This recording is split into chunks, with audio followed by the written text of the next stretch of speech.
present here? So I think. Oh, Dr. Sanyal has also joined. Good. Good evening. Good evening. Good evening. How are you all? Good evening. Fine, sir. Thank you. Good. Fine, thank you. Well, Professor Sanyal doesn't have a background.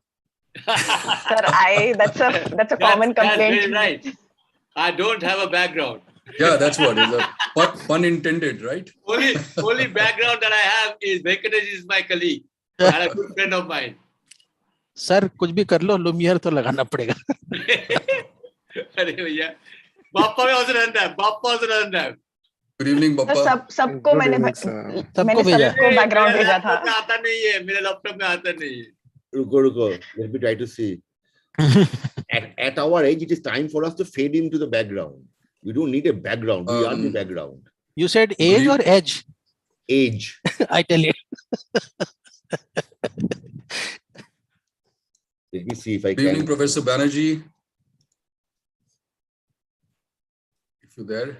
Yeah. Yes, he's there. Yeah, good afternoon. Good afternoon. Good evening, Yeah, good Mr. Banerjee. Sir. Good evening. Good evening. Professor Sekker has taken a very active role in this Lumiere edition. So thank you very much. It's okay. For being one of our very important stakeholders in this event. Welcome, Dr. Banerjee. Thank you. Thank you.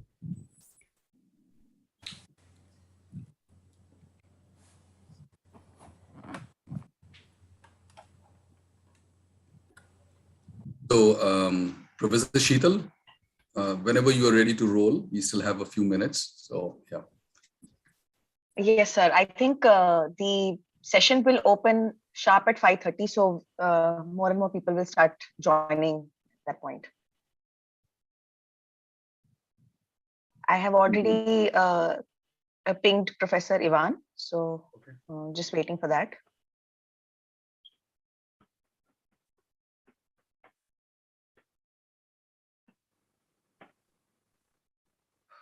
Any confirmation from Dr. Ivan's side that he actually received the link? Yes, he's already confirmed that. Confirmed. Okay, that's good. Good to see everyone over here. Dr. Banerjee, how are you? Yeah, fine. It's good. All good. Look forward to meet you in person this time when I go to Kolkata. Yeah, sure. Dr. Sanyal is enjoying West Bengal hospitality right now. That's true. yeah. Having good food, that's for sure. So I'm in Siliguri actually, it's my hometown. Okay. So after 2.5 years, I've come down to Siliguri. Oh, so it's really good to catch up with everyone. My brother and my sister is there, so yeah, they're all aging. So weather is still good there, or summer is very quiet. It's very hot. Very hot. Yeah, Calcutta is very hot also. Yeah, also very hot. Very hot. Okay. So I can see Dr. Ojha, I can see Dr. Singh. How are you all? Fantastic. Absolutely fit. Yeah. Hey, Dr. Ivan is also here. Hi, how are you? Hello, very good. Good evening, Professor Ivan. Welcome. Good evening, Professor Ivan from India. Hello. Good evening. So, how's the situation in the UK right now with COVID, Ivan? I don't know actually. I mean, there's not much attention to COVID anymore actually. So, I mean, there's no restrictions basically, no masks, no nothing. Everybody's focused on the, let's say, wider geopolitical situation. I think the cases are a little bit rising again, but yes, but not. I mean, it's not in life. You don't feel it. Okay. And is your academic session ending there at this moment? Yes, we have, I think, 2 more weeks until the end of the semester. Okay. So, yeah. All right. Thank you very much for accepting to be the keynote speaker for this session. Thank you very much. It's a pleasure and it's an honor. And in fact, we are looking forward for your next visit to India. Oh, yes, absolutely. And in person, we are going to meet. We are going to meet in person. That's great. Yes. I mean, I just got my visa yesterday, so everything is set. Right. Good. Welcome. All right, Dr. Sheetal. Yes, I think we can start.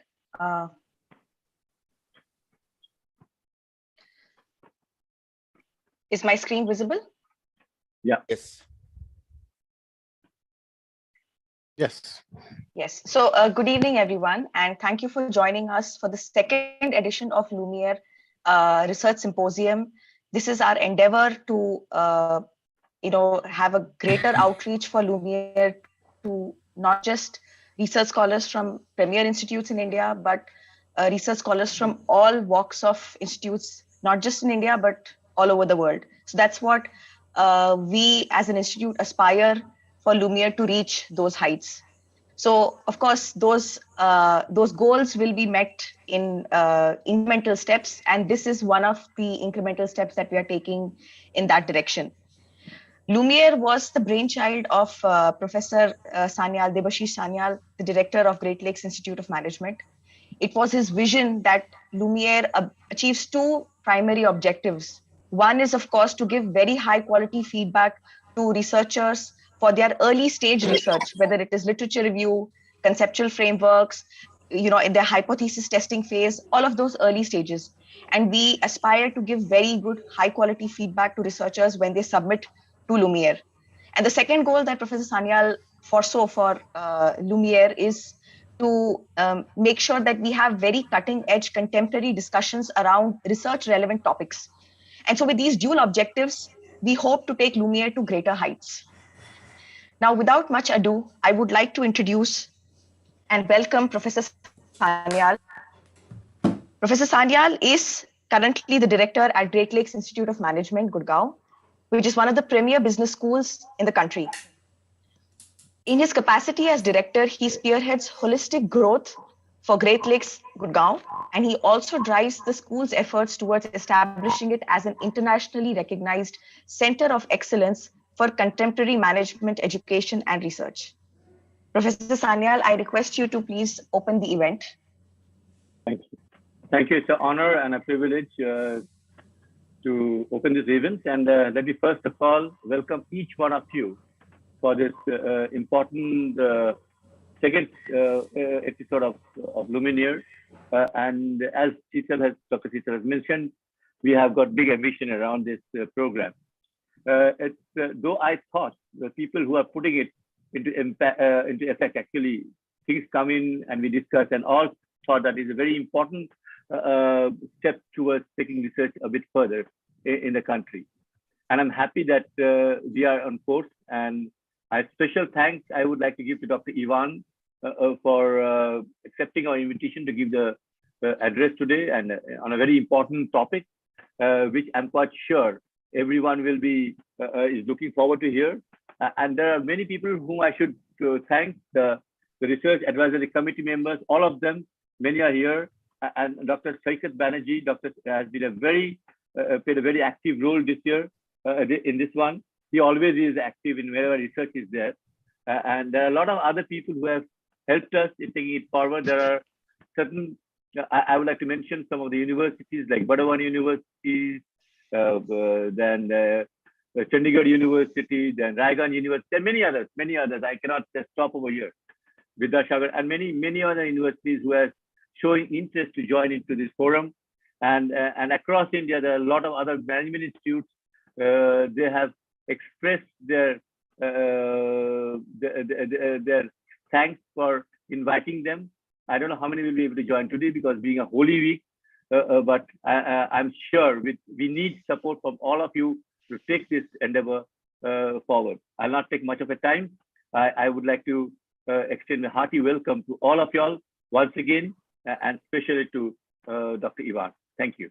And I must say the hard work put in, I want to just mention the hard work put in Professor Jones, Professor Sheetal, and Vishal, and many more others. There are other many people, faculty members, who have contributed a lot towards this cause. Thank you. Thank you, everyone. Thank you, Professor Sanyal. Now, of course, this individual needs no introduction. He has been the backbone of Lumiere, Professor Jones Matthew. He's a professor of marketing and the chairperson, research, rankings, and accreditation at Great Lakes, Gurgaon. Dr. Jones Matthew is a PhD from IIFT, MBA from BIT Mishra, and BA Economics from Lucknow University. And he brings along with him 18 years of industry experience, followed by 12 years of B School academic experience. I would request Professor Jones to please give a brief interlude to Lumiere. Thank you. Thank you, Professor Sheetal. The Lumiere event is the focus of our interaction today. And it's an absolute pleasure to welcome Dr. Ivan here with us, and also to listen to the topic that he's going to deliberate on as one of the expertise areas that researchers need to really look at.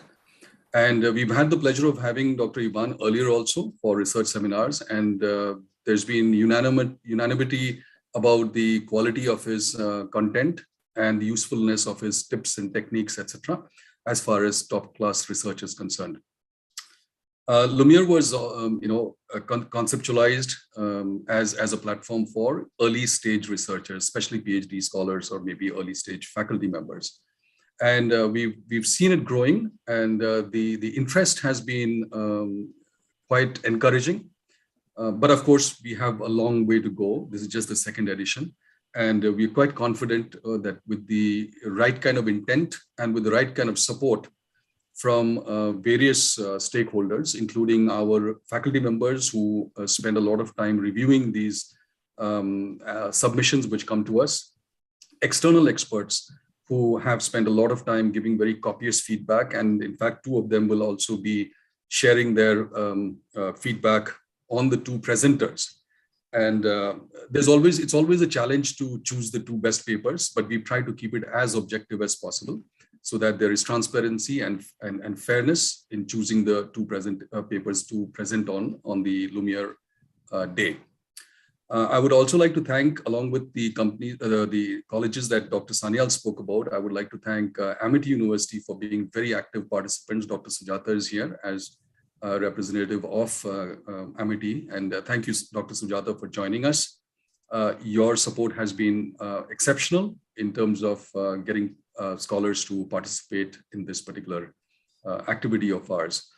The intent is very clear. We want Great Lakes' ability to do research and to organize research-related activities to benefit as many people as possible. And therefore, this virtual platform, which makes physical or geographical presence, irrelevant. Wherever in the world you might be, we want Lumiere to be a popular platform where people can come and learn from some of the best people in the trade about how to do quality research. With that, I think I'll just conclude my words. Thank you, everybody, for joining, and we also look forward to listening to the two presenters today. And there is Nishi Malhotra from IIM Kozhikode and Avneet Kaur from Amity University. Welcome to you both, and all the very best. Thank you. Thank you, Professor Jones. I'll just have a brief introduction for the co-organizers. One is, of course, myself, Dr. Sheetal Menon. I'm an assistant professor here at Great Lakes in the area of strategy, and I've done my PhD from IIT Bombay.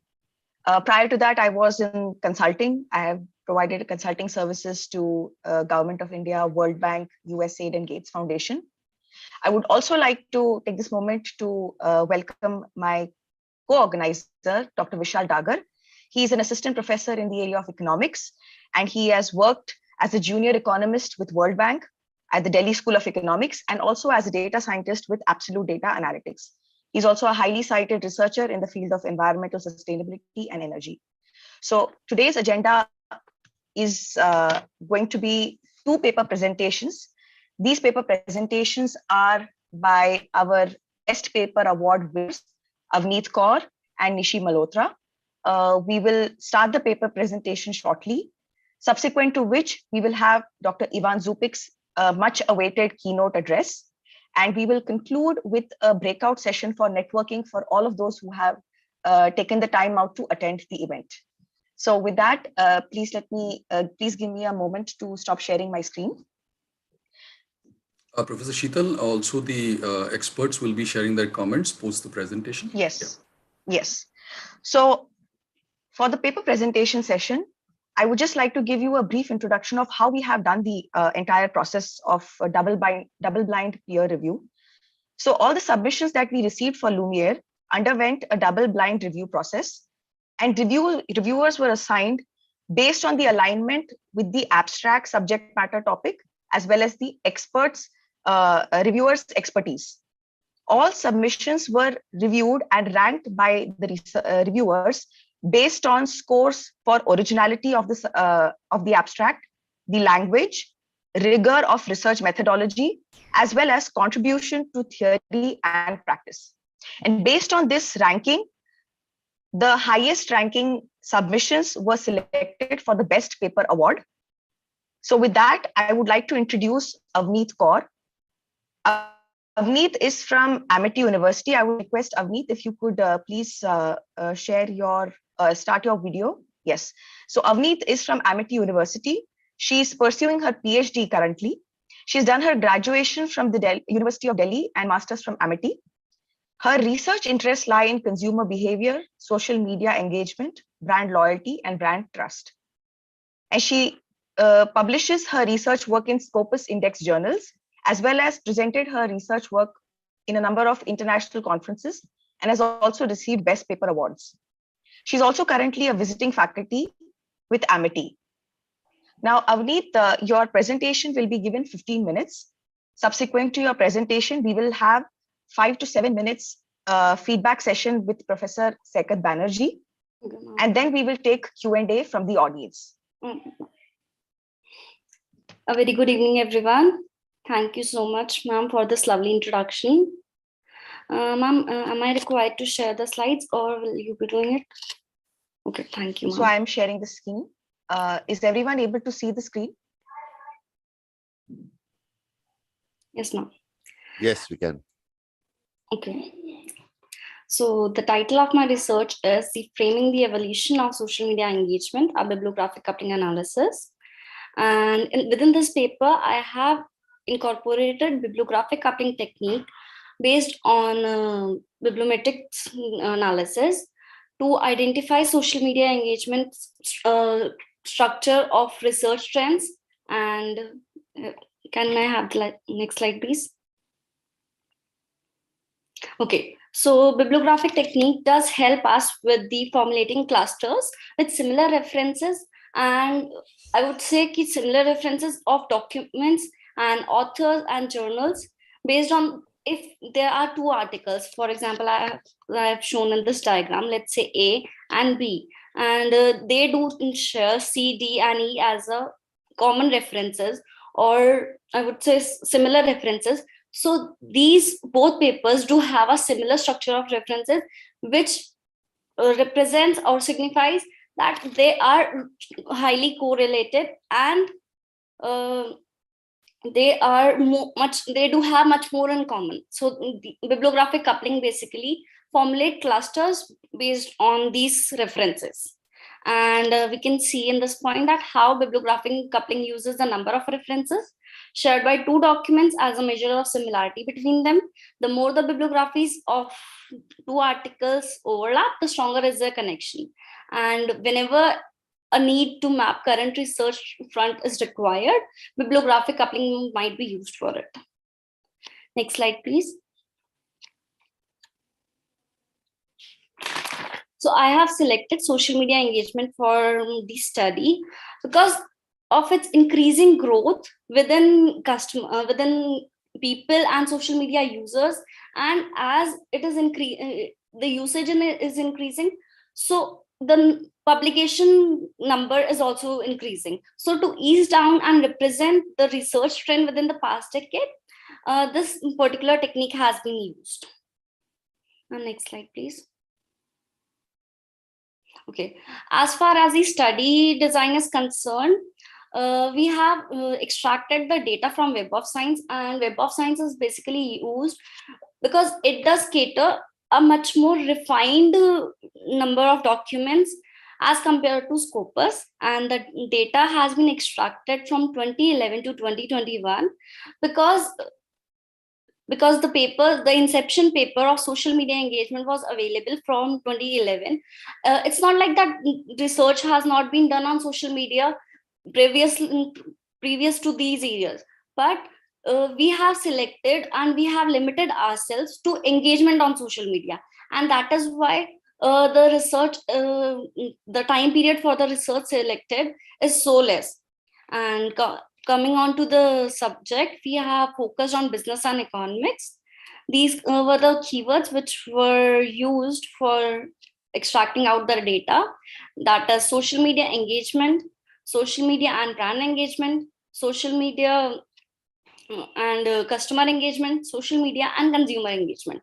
So as we were doing social media research, engagement research, so we have tried to incorporate similar synonyms so that we can have much more, I would say, a extraction of documents for the analysis, for the further analysis. So after applying all these filters, a total of 479 articles were extracted. And then post this process, each one of us, the authors of this paper, read the abstract of these papers, so that to identify whether the papers are related to the study or not. And after thorough reading of this abstract, the majority decision of the authors were identified to be the final decision for the inclusion criteria.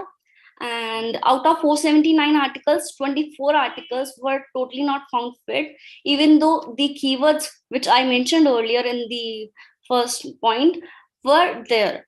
So 24 articles were excluded from the analysis, and then the data was re-extracted to put into the software. And next slide, please. So the bibliographic coupling has been applied to this given research to determine how many common references are there, and clusters have been formulated. The cluster I'll be explaining in the next few slides. So the clusters bibliographic coupling has been applied so that we can figure out what are the emerging trends and how the area have evolved within the past decade. And this will also help us to identify future gaps, and will also help us to determine future research ideas.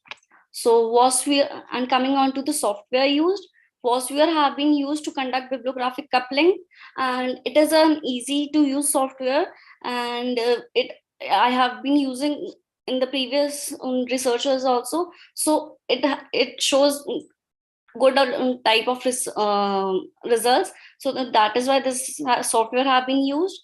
And a filter of minimum 10 citation per documents was used with the resolution of 1.20. Resolution here we mean the higher the value of the resolution, so higher will be the number of clusters which will be showing in the results section. And the minimum cluster size was set to 5, because why we didn't say the cluster size, so there were many clusters which just had 1 or 2 papers which didn't give any quality results. So that is why minimum cluster size was set to 5. And after putting all these filters, a total of 223 documents came out to formulate 10 clusters, which will be explained in the next slide. Ma'am, next slide, please. So herein, this is the visualization of the bibliographic coupling clusters. And here I will start with explaining. There are these 10 clusters which I told you earlier. Number 1 cluster is this red one. The size of the balls does explain the citation of these papers, and this lines do explain the linkages between the papers.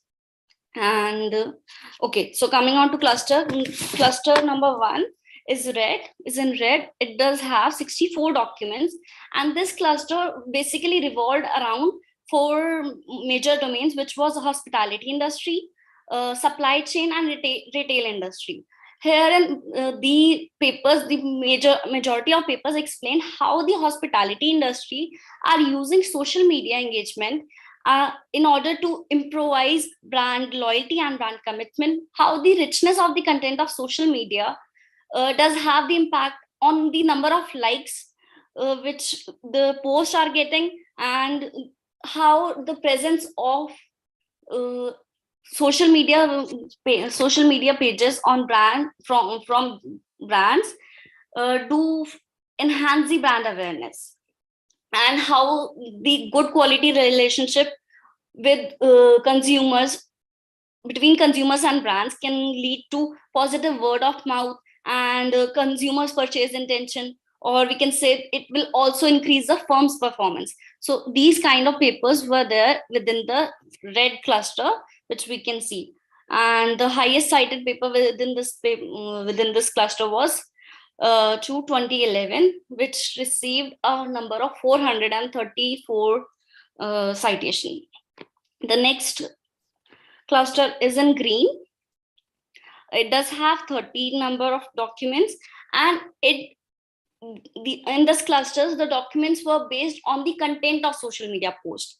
Content, as in, by content we mean, I would say, how the pronouns used by the brands within these posts does affect, or how the adding photographs, if the brand is adding photograph, will it lead to higher engagement or easy readability, whether the brand is using technical jargons within the post. So these kind of things did impacted the consumer engagement on social media. And also last was format related characteristics. Format related characteristics was also one point related to content of social media post, and this was all explained in the green cluster. And now coming on to cluster number 3. Cluster number 3 is our cluster number 3 in blue, this one, Holly Beak one. This was all related about travel and tourism, and by travel and tourism, it included research on hotels, service in the quick service restaurants and airlines. These all kind of industries were there within this cluster, and this explained how these industries do undergo various activities to improve corporate reputation and to acquire the engaged customers as well as to attract new ones. And it also showed that how the customer loyalty and trust and brand evaluation of the company has improved based on social media engagement used by these kind of industries. Now we can see that cluster number 4 in yellow included papers based on brand related construct, such as brand trust, brand loyalty, brand identification, or brand equity and brand community. So these were the papers that how social media engagement or usage of social media by different users have given a huge impact on these constructs.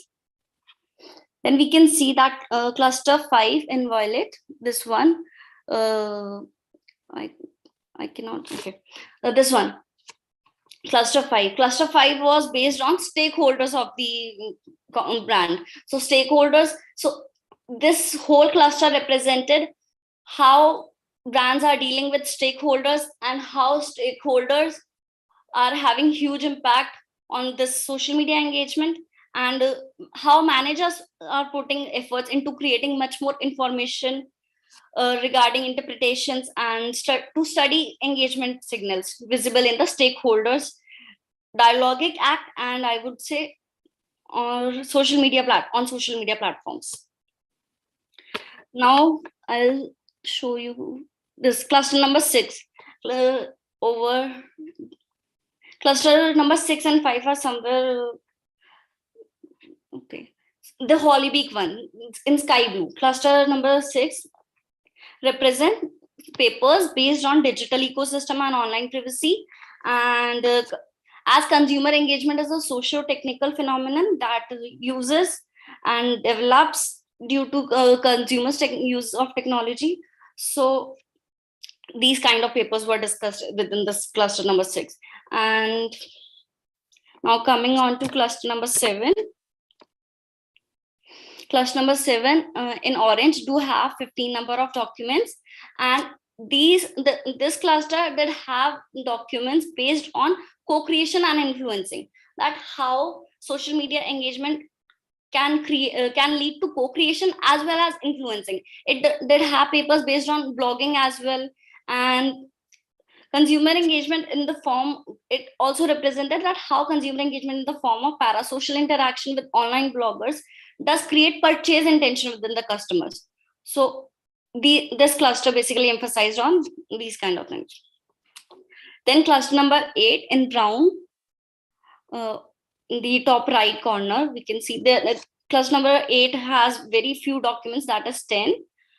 So this paper, in this cluster, the papers demonstrated how social presence and involvement. Social presence, if a customer is socially present and involved with some brand pages, then yes, it will lead to social media engagement or much more use of usage will be done by the consumer. And this cluster defined this. Okay. Then cluster number 9. To interrupt, Avneet. 15 minutes are, I so request you to wind up in the time. Okay. Okay, yeah, ma'am. Thanks. So this was cluster number 8. Ma'am, next slide, please. So cluster number 8 was all about social presence and involvement. Cluster number 9 was all about mobile applications and technologies used by companies as well as users. And 10th focused on the use of SEM-based analysis on the impact of Facebook platform, social media platform. Next slide, please. So the limitations of my study were that I have used bibliographic coupling. So my paper was not able to determine the citation structure of the documents, because that is done by using citation analysis. But we can figure out some citation, but we can see the citation, but only of the selected papers. As we can see that initially there were 456 papers, but we filtered it to 200 and something. So this will not give an overall citation structure. And the second limitation is that one single database is used, so many paper may have been omitted because of that. Yes, that's all. Thank you. Thank you, Avneet. Thank you, ma'am. So based on the presentation, I would request Professor Sekker Banerjee. He has been very, very instrumental to bring Lumiere and support Lumiere's activities. Professor Banerjee is a professor at IIFT. He has contributed research papers and articles in well-known journals like Journal of Business Research, Journal of Brand Management, European Business Review, to name a few. Dr. Banerjee is a highly cited researcher. He has over 1,000 citations if you go and check his Google Scholar profile in the fields of brand management, cross-cultural marketing, and consumer behavior. So I would request Dr. Sekker, if you could please provide feedback to Avneet's presentation. Yeah, thank you, Dr. Sheetal. Okay, Avneet, thanks for this presentation. So couple of quick feedback, okay, because I already shared, you'll be getting Yes. that. See, one thing, remember, for all PhD scholar, journey starts from literature review, and it's always good if you can publish your literature review, okay? But as we are reviewing literature review paper frequently, one thing always remember, you have to first, in your introduction section, you have to justify why there is a need for that literature review. Okay, it's your PhD topic, because of that I am doing this PhD literature review. That will not attract a positive review in case of a good journal. Okay, So first three paragraph of any paper, that most important, you have to justify why that there is a need for literature review.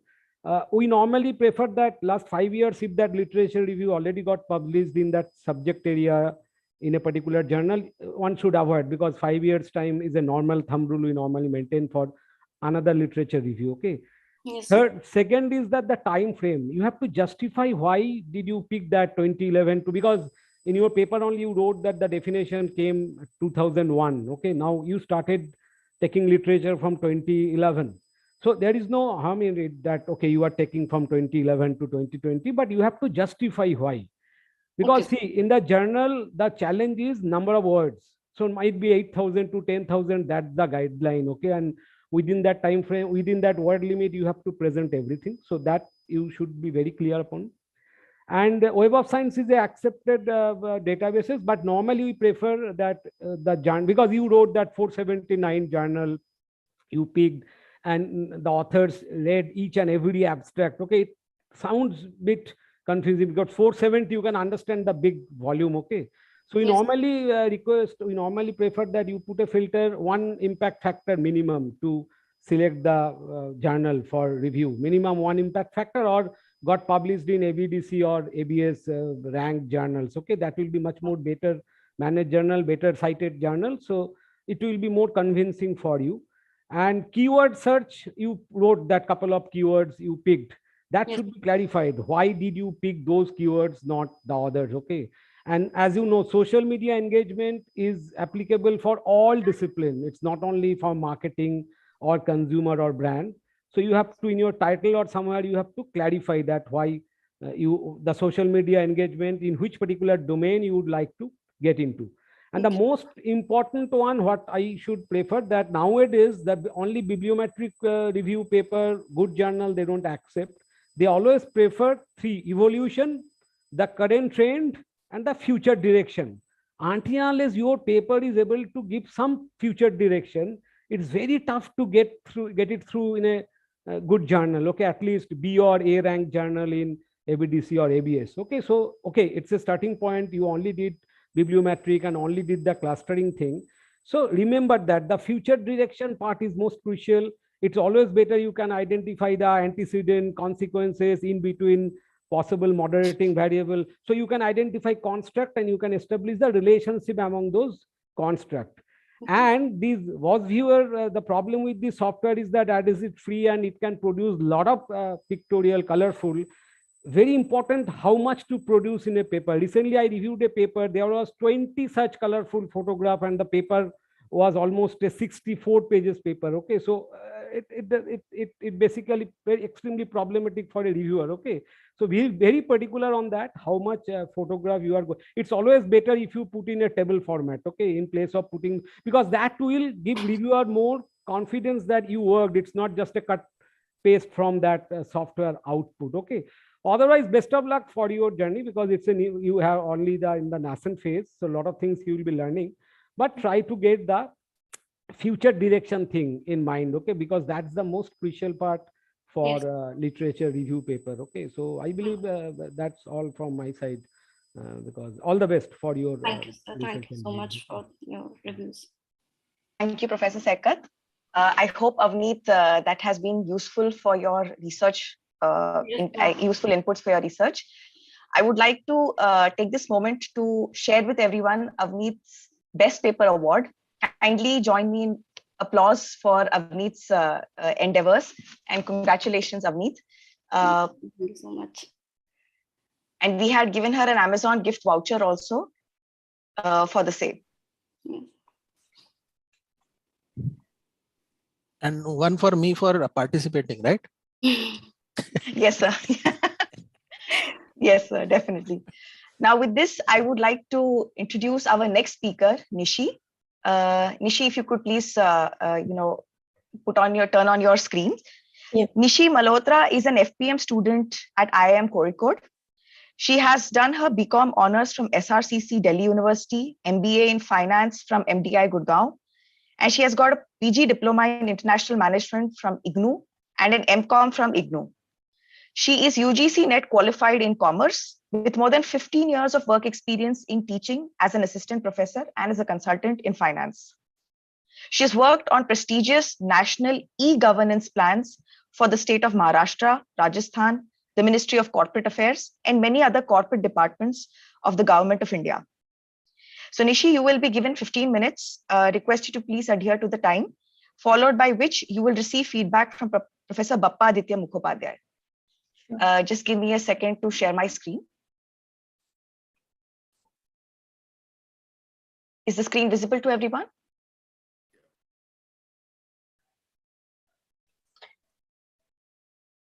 Dr. Sheetal, may I start? Yes. Okay. Good evening to the esteemed panel and dear fellow members.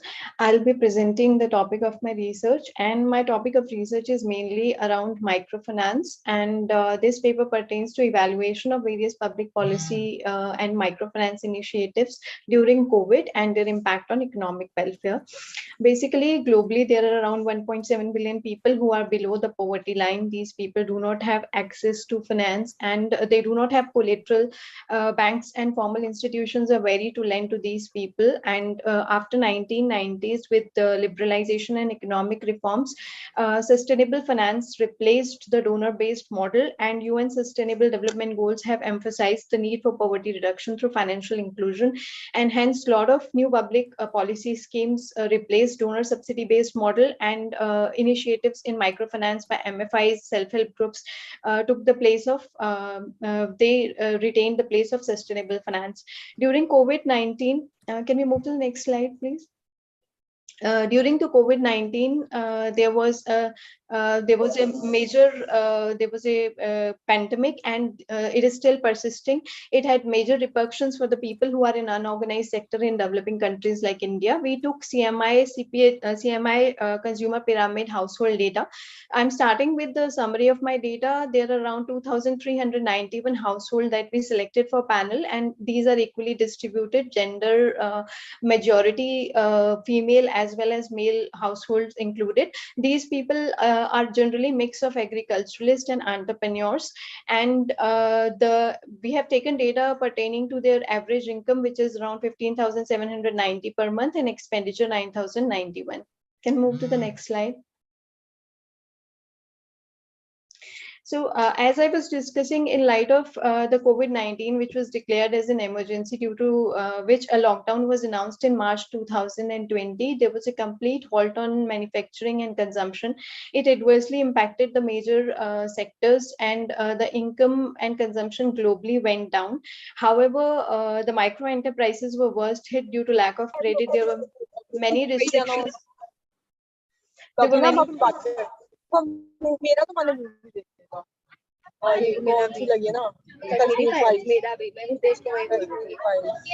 many restrictions.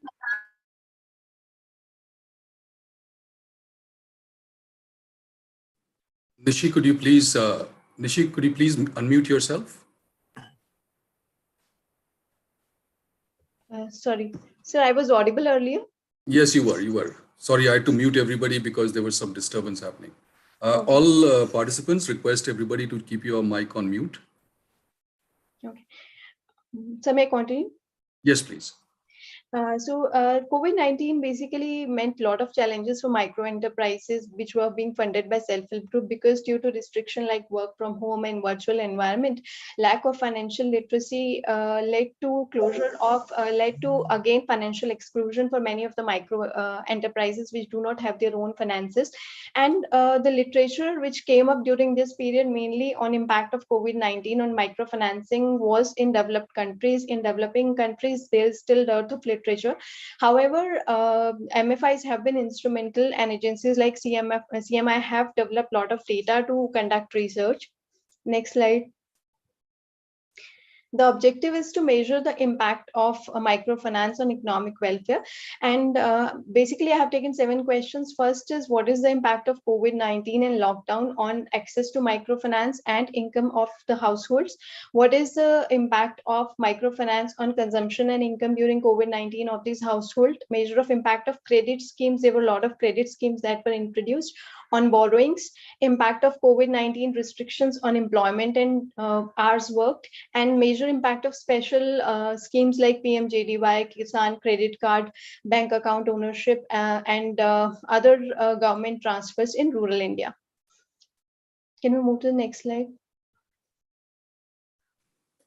Methodology, basically, I have created a panel for the time period from January 2019 till December 2021. January 2019 till the period of March 2020 is taken as pre-COVID, and after that is taken as post-COVID. We have selected 2,391 households for which data was available across state of Andhra Pradesh, Kerala, Karnataka, Madhya Pradesh, Maharashtra, considering the severity of pandemic. And the data that we have utilized are 3 aspiration DX, which deals with basically the borrowings, and income DX, which deals with income pattern, and people DX data, which deals with the demographics. So we have used fixed effect panel and DID. The study is mainly aimed at to find out what is the impact of COVID, gendered and regional impact of source of finance on welfare of people by taking proxy of income and expenditure. Next slide. So first we did a quantile regression of the entire panel to find out that during lockdown, what was the impact of lockdown on income of individual. On the left hand side, the table is basically the regression is in the form of YIST, which is basically the income of the household and how it is getting impacted during the lockdown across different quantiles. So in the first quantile, what we saw was that in first and last quantile, the impact of lockdown was very, very severe in terms of income. There was a negative impact of lockdown on income of household, and primarily it can be resonated as that the people at the lower bottom of pyramid do not have access to technology. They cannot work from home, and during lockdown, this became a major reason for the decline in income. And then we did the second part of the study, which was to find out that during lockdown period, which was from March 2020 till May 2020, national lockdown, what was the impact of this lockdown on access to finance? So why dependent variable we have taken as source of finance, and there are 5 different sources of finance we have taken. 4 are formal and 1 is informal, money lender.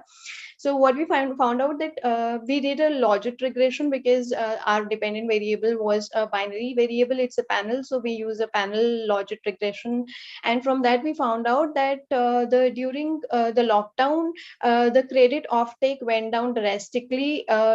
Irrespective of the source of finance, except for MFI, and MFI is slightly underrepresented in the sample. So we found out that in rural regions, however, the schemes like SHG, NBFC, and MFI have helped to give a boost to the financing. Next slide. We try to find out the parallel trends for different sources of finance, and we took the treatment as borrowing, because our borrowing independent variable, which is source of finance, SHG, MFI, NBFC, this is a dichotomous variable 0 or 1.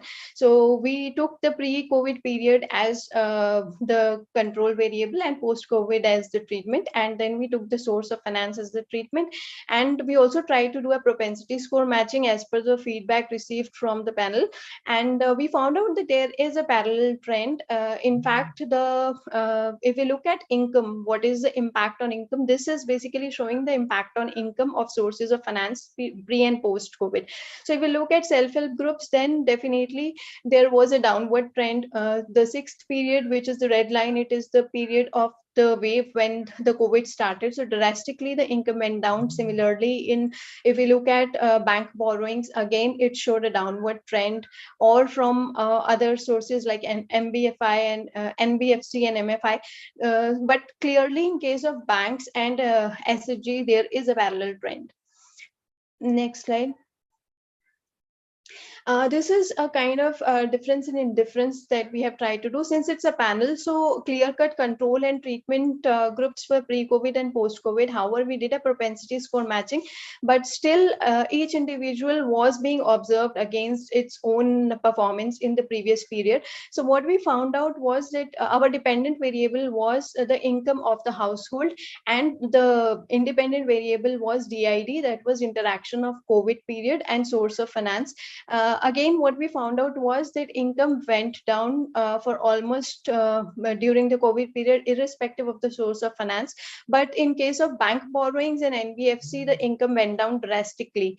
And then we looked at rural and urban divide to test for heterogeneity. And what we found out was that in rural area, however, self-help groups and microfinance initiatives gave boost to income. The income of the people went down, who went up, who were taking loans from SHG and MFI. However, banking particularly suffered.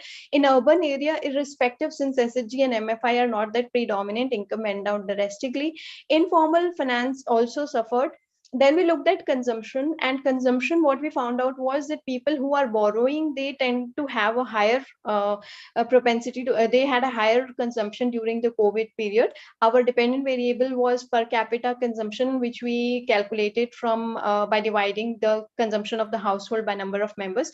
And this gave us, we saw a positive impact of borrowing from formal sources on income consumption of the people. However, in case of money lender and other informal sources, the trend was downward. Next slide. Hey, Nishi, we couldn't see the consumption data on this slide. The regression analysis of the consumption data. This is at the bottom, interaction. Yeah. Achha, that won't be visible? No, it's visible, I think. It is not visible on my screen. Only one line is visible to me. Okay. All right, that's okay. That's okay. Please go ahead. Next slide. Next slide. We did a propensity score matching taking the period of May to August 2020. Actually, in case of consumer CMI, consumer pyramid, the aspiration DX data is a cycle of 4 months. And this was the cycle of severe COVID, the first cycle.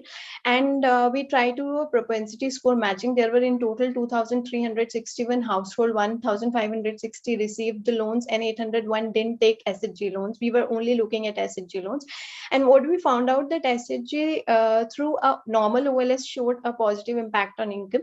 We tried to do a propensity score matching using Logit, and we saw that two parameters that came across extremely important for deciding whether people take loans from SHG is education and the gender. So on basis of that, we used data to find out the propensity score. 5 blocks were formed on basis of percentile. There was a perfect matching, and we 1,560 were control groups and 801 were the treatment groups henceforth. Next slide.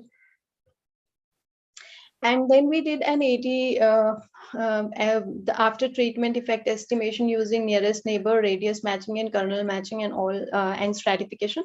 All of them showed a significant impact of self-help group lending on the income of the people during the COVID period. Next slide. Then we looked at the bank borrowing solely during COVID period in the rural area. And what we found out was that though bank borrowing has not supported the consumption in, but the rural people, the rural regions saw an upsurge in bank borrowing during COVID. And it was mainly in period of May to December. The coefficients increased significantly in May and December 2020. Primarily, this was because banks launched a lot of schemes like credit guarantee schemes, SOPs, interest subventions for the rural region in this particular period. And then we, from our next part of the study was to look at employment data during COVID. And for employment, we took data again from CMI, another panel, which is people DX pyramid, whether the person is employed or not. We took total of 10,40,916 observations. Employment is a binary variable. We did a parallel trend, and we saw that during the period, which is 16th to the 3rd and the 4th wave, the pandemic started in the third wave, and it continued severely till at least till August 2020. So we saw that first of all employment went down, and then there was a recovery, upward recovery, and the employment we took the divide of male and female as our as control. So we tried to study the gendered impact. What we found out was that the blue line, which is the treated line, for the males the steep decline in employment was much more severe as compared to females during this period. However, there was a recovery after the first wave due to certain initiatives like MNREGA and PMJ. Under PMJDY, there were a lot of other schemes that were introduced by government.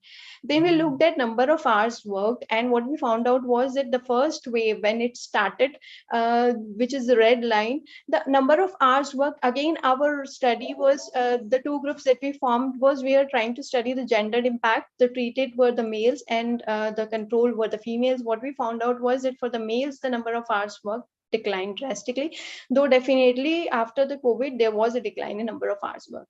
Next slide. Then we try to look at PMJDY. Under PMJDY, the government introduced a scheme wherein there was a direct cash benefit transfer to women, and as well as there was a tremendous boost in account opening. We tried to study the gendered impact, and what we saw was that despite all efforts, the treated group was female, which is the blue line. The gender disparity maintained, and it became much more wider after the COVID. So after COVID, there was a boost in the account opening after the end of the first wave, which is showing a slightly upward tick in the employment for the females, but there was a gender disparity due to which the interaction term for female and COVID is negative. Then we tried to study what was the impact in rural and urban area. Treated was rural. Again, there was a decline in the account holding for the rural people during the post-COVID period. We tried to study that what was the impact of COVID on income from government transfer. Here, what we took as treated was the male, which is the blue line, and red is the female line. We saw that for the females, the the government transfer increased drastically post-COVID. That might be due to PMJDY, under which there was a direct benefit transfer of 500, and there were several other schemes for women, and that is showing in terms of an upward trend. Next slide. Then we looked at the rural and urban divide, and we can see that rural is a treated group. Again, the transfer income went up drastically for the rural group, and we looked at then divide between we picked up a sample of small and organized large farmers, and we saw that for the small farmers the transfer income increased drastically as compared to the organized farmers, and that might be probably due to the schemes which were launched precisely for this particular sector of workers. And there was another scheme, a government Kisan credit card, which is already in implementation, but it was given a boost during the COVID period. And in the post-lockdown period, we can see that in rural area there is an upward trend. However, for females, the Kisan credit card borrowing, there was still a disparity. Next slide. So what we conclude is that lockdown led to a decline in income for people due to policy initiative. Credit offtake received a push in rural India, and income of rural India who borrowed from the microfinance received a push. However, there were challenges, and bank borrowing, the schemes which were particularly for credit creation reaped impact, but there was a gender disparity, and employment and number of hours worked definitely saw a decline, and it was more steep for males, and the bank account ownership declined. However, the various schemes introduced by government to boost income for rural India, women and small farmers definitely reaped a lot of benefits, and these schemes have a lot of future in tackling pandemic. Thank you, sir.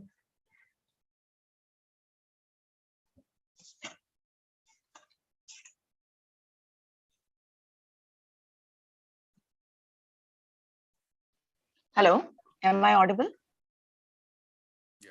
Yes, you are. Thank you. Thank you, Nishi. I would now like to call upon Dr. Bappaditya Mukhopadhyay, who is a professor of analytics and finance at Great Lakes, Gurgaon. Professor Bappa is also a visiting professor at IIM Calcutta, University of Ulm, Germany, and SP Jain Center of Management, Singapore and Dubai branch. He's also the managing editor of Journal of Emerging Market Finance, Journal of Infrastructure and Development, and serves on the advisory board of a number of reputed international journals. I would now request Professor Bappa to please provide feedback to Nishi's presentation. Okay, so thank you, Nishi. I think you probably have seen my detailed report, and as I can see from the paper which I had reviewed, and there are a lot of changes which you have incorporated, including the entire section on the propensity score matching, because that I think now is adding value. So the first to me, which is the very positive thing about papers like this, is essentially you are trying to look at, for a country like India, the impact COVID had on the informal borrowing financial sector, which is an extremely important thing, especially for a country like India. It may not be so important for the developed countries. So on that, it's a very useful topic. But there are a few things which you can think about improving. So I think this paper has too many things. So you had MFIs, okay, you had bank borrowing, you had employment. So essentially it has become a magnum opus of how did COVID-19 impact the informal sector. So my advice is to be able to get target in a better journal, get a proper referee, stick to one and divide them into multiple papers. Since you talk about MFI, let me just talk about MFIs, okay? And then I think we will be able to get some idea, okay? So the first, you have to define MFI in the context of India, which I had mentioned. So whereas globally, MFI is basically, there are two types of lending model. One is the single, no collateral, okay, one lending model, but the more popular version, which is the joint liability lending model. India has the third one, which is unique to India and extremely popular, and more clientele in India of that is the SHG lending model. So when you are using the term MFI and SHG, you cannot possibly use them interchangeably.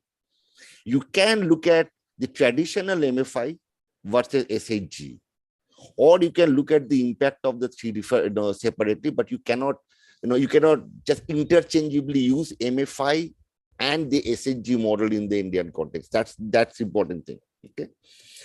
The second thing is that, which was not there in the paper, but now I can see in the presentation, or maybe I skipped in the paper, that the summary statistic has to be very well presented, which I could see now. However, notice you are looking at the impact of COVID on the MFI households. Then the summary statistics of the entire sample is not so important. What is important is when you do the propensity score matching, what is the comparable summary statistics of the treatment and the control group? Because that is important. Because for a reader, for the guy who is looking at it, has to be convinced that your treatment and the control group were absolutely comparable before COVID. Okay, and the treatment control groups are all those guys who had, that's an MFI clientele before COVID, and all those guys who do not have. So that's the way to kind of tell the story, so that we can already start looking at this. Okay. Then, the DID, therefore, you have mentioned DID, but I presume you have done the propensity score matching, because that is a very important part, for the DID, which in your presentation, I could figure out that, you have been using the DID, you have compared the one. So that's an important thing. Okay. You have mentioned a point about the female as a thing. What I could get from the presentation and from the paper is you're looking at female dominated household. Yes, you may have to revisit the definition as female headed household. A female dominated household is more number of female members vis-a-vis male. That usually in the development economics literature doesn't cut much ice. Instead, what has is the principal decision maker, whether that person is female or not. So that's the dummy to be used, not creating a percentage or a dummy where there are more number of females or males.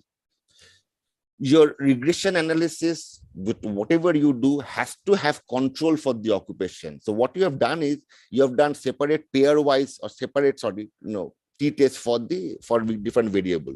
But essentially, we are trying to do a regression which has to control for all of that, including a rural urban dummy. But you can control for the part.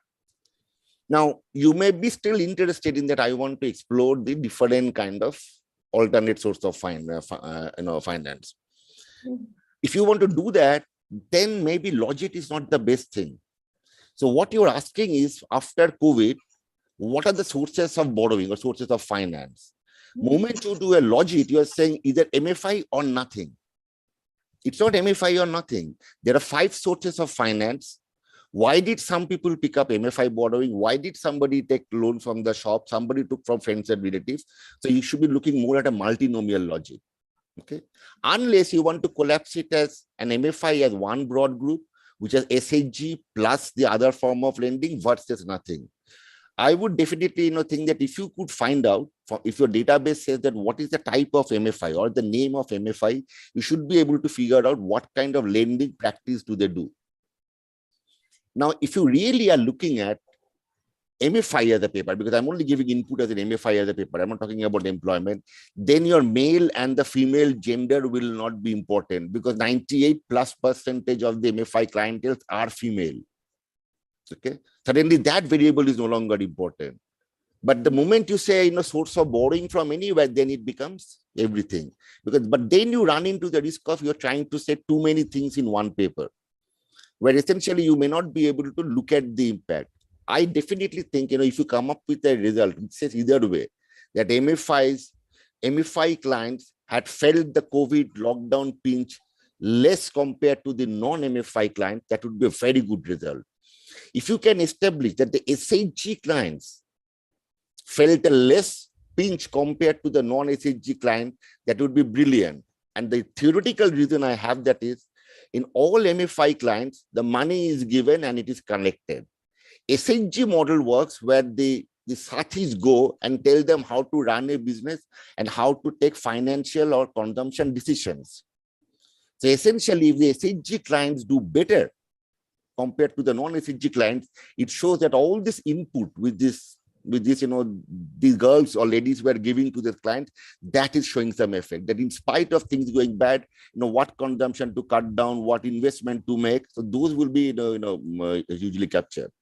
So perhaps you can do a little bit of explanation of that.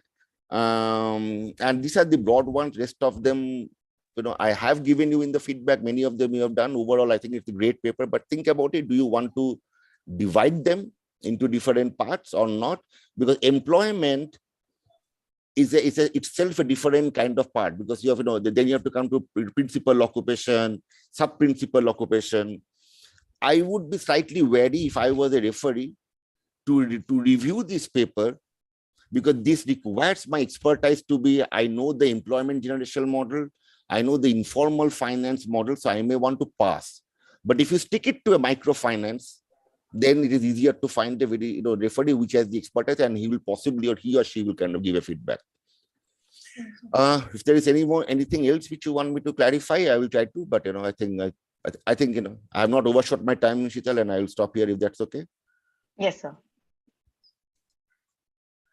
So I hope, Nishi, that the comments were very beneficial for you in your paper development and future scope of research. I would just like to bring your attention to Nishi's Best Paper Award, and please join me in applauding her efforts, and because of which she has been awarded Best Paper. So thank you, Nishi, and congratulations. Congrats. Thank you.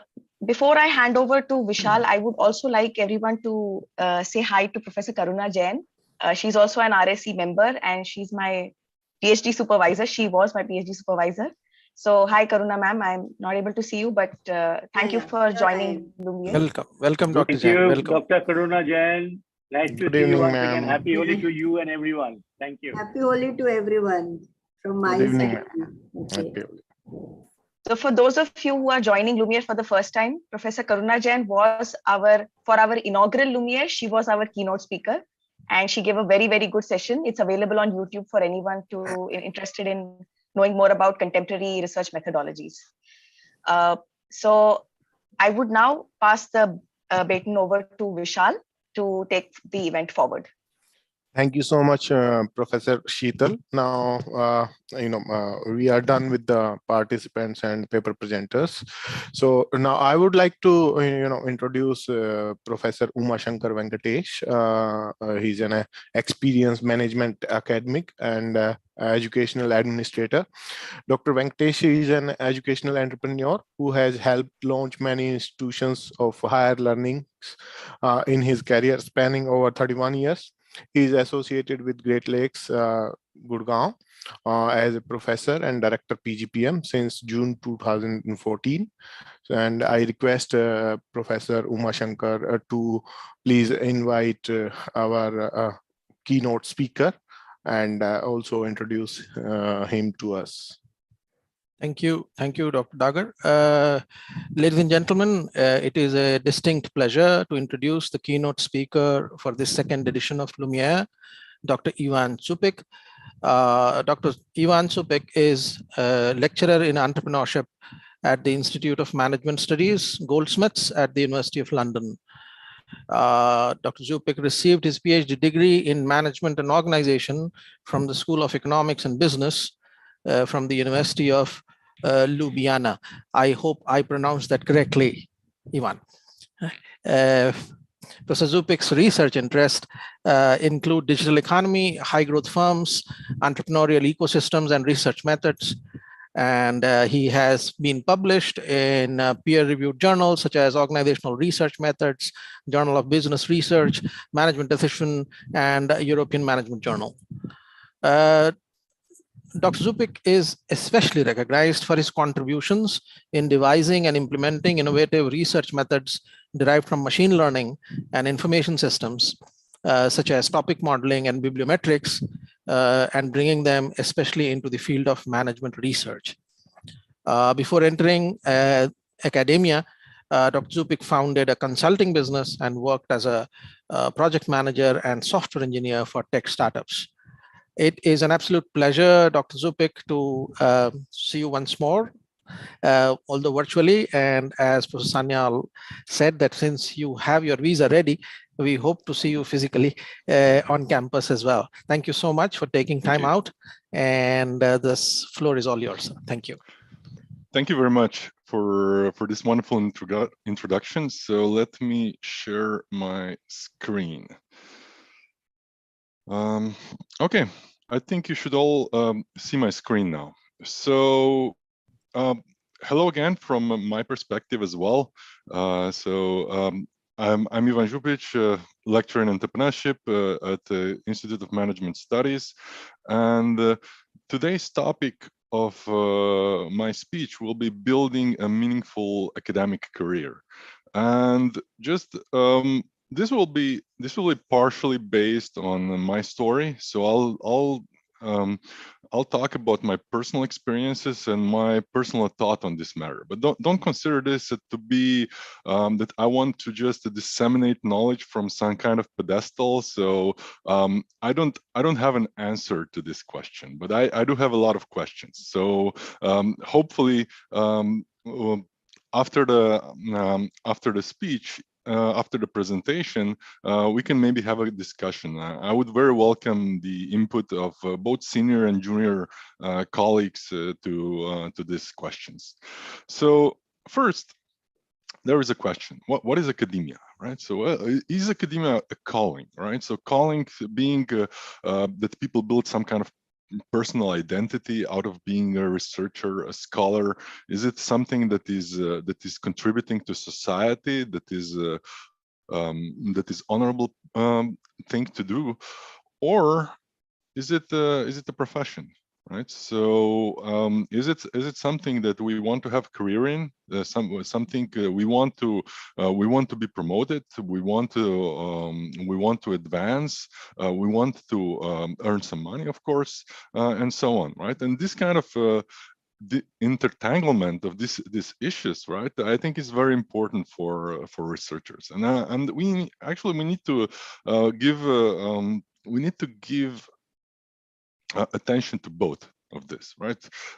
So why is academia so appealing, right? So it actually allows you to pursue your passions, and it allows you to pursue your passions in some kind of autonomous manner, right? So even for me, for one of the greatest appeals of academia is that basically you're very autonomous in your in what you do, what you choose to work on, what you research, and so on. By being that, it's a great career for curious people. If you want to learn about the world, if you want to learn how management works, how entrepreneurship works, how your field works, how research methods work, I think it's a great way to spend one's life.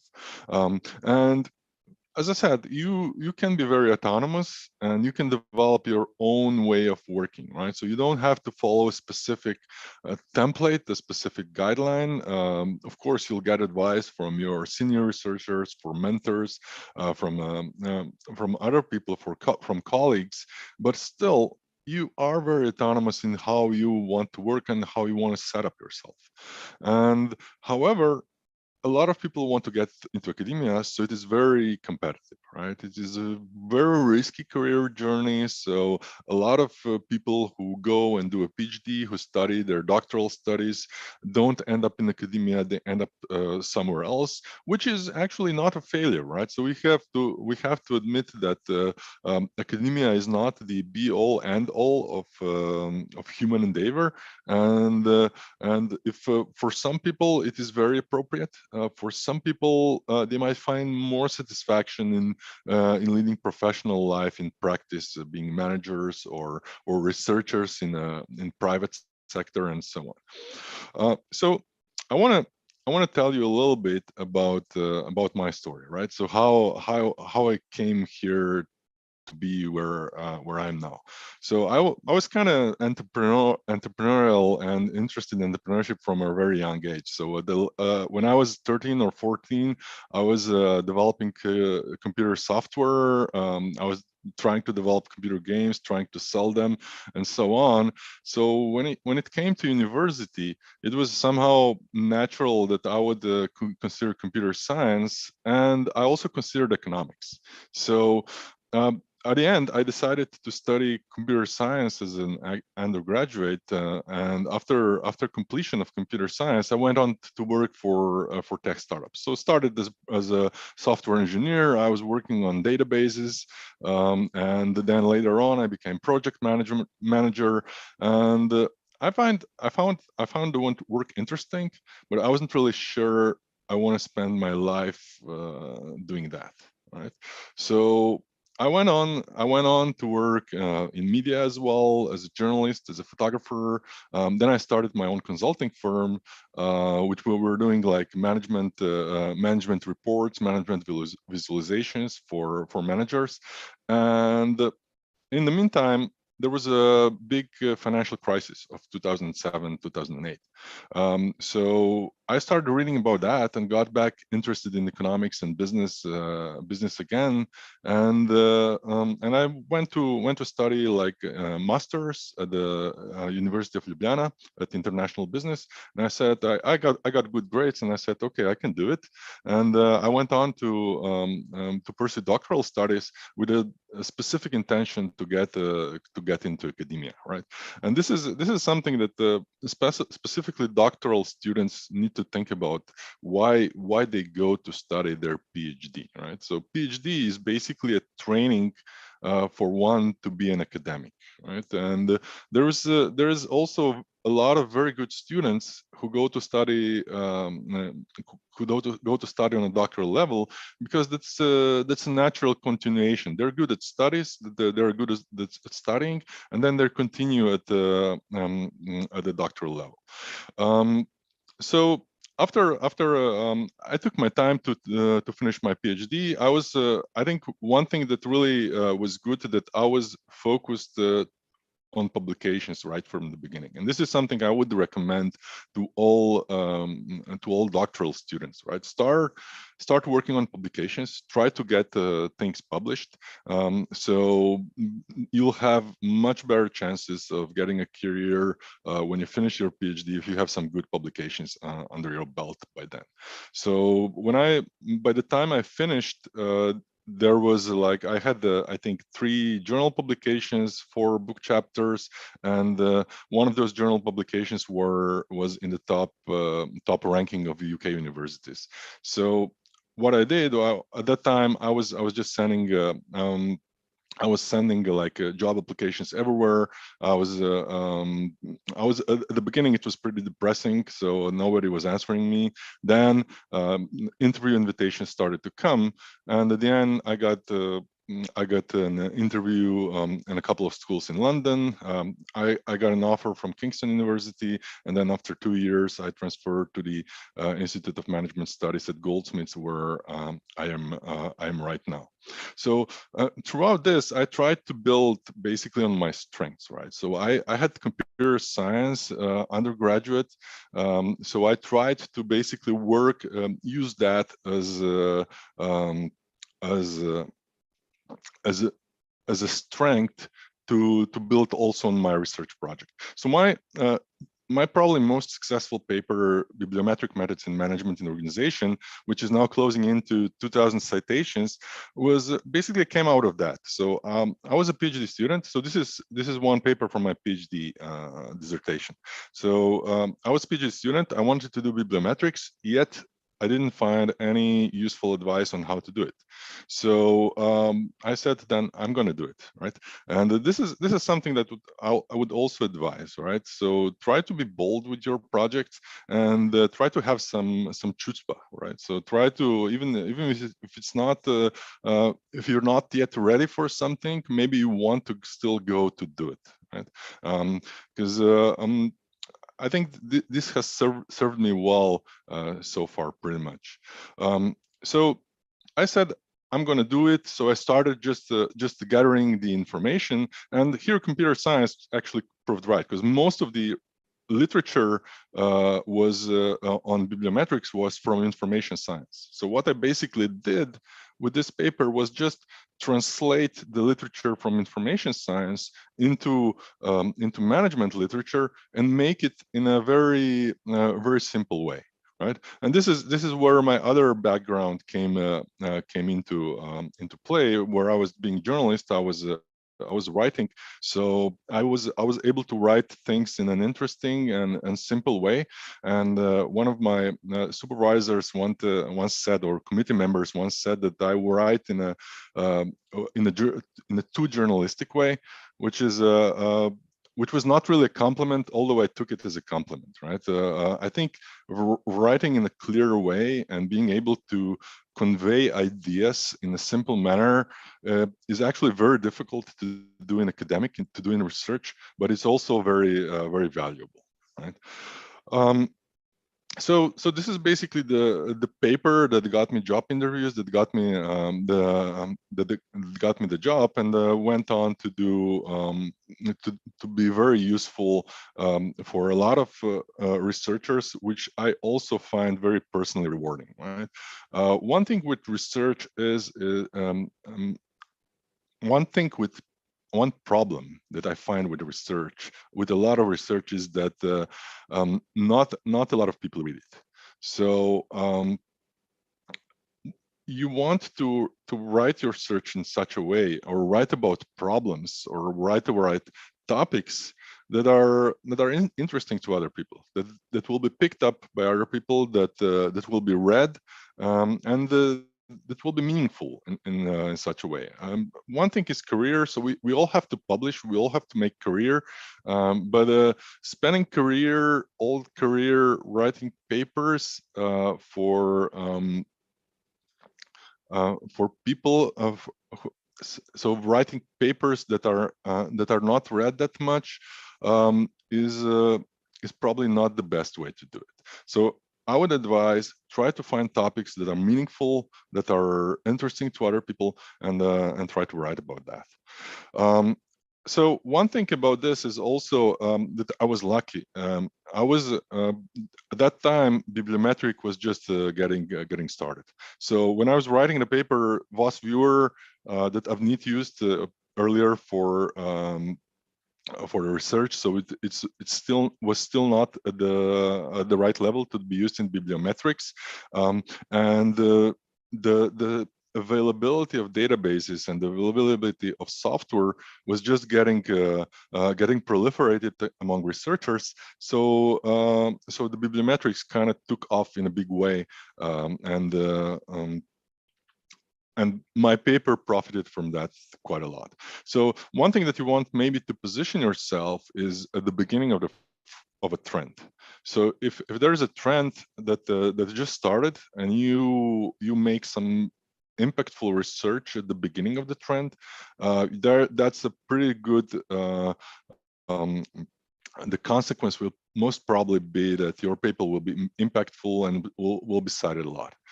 On the other hand, you want to make sure that what you consider a trend is not just a fad. So now that I've been, let's say, in the business for more than a decade, I've seen a couple of trends come and go, being just a fads, and some things that I really think they would take off, they really didn't. Right. So when I was still in my PhD program, I was thinking that, let's say, computer simulations will be really big in management research.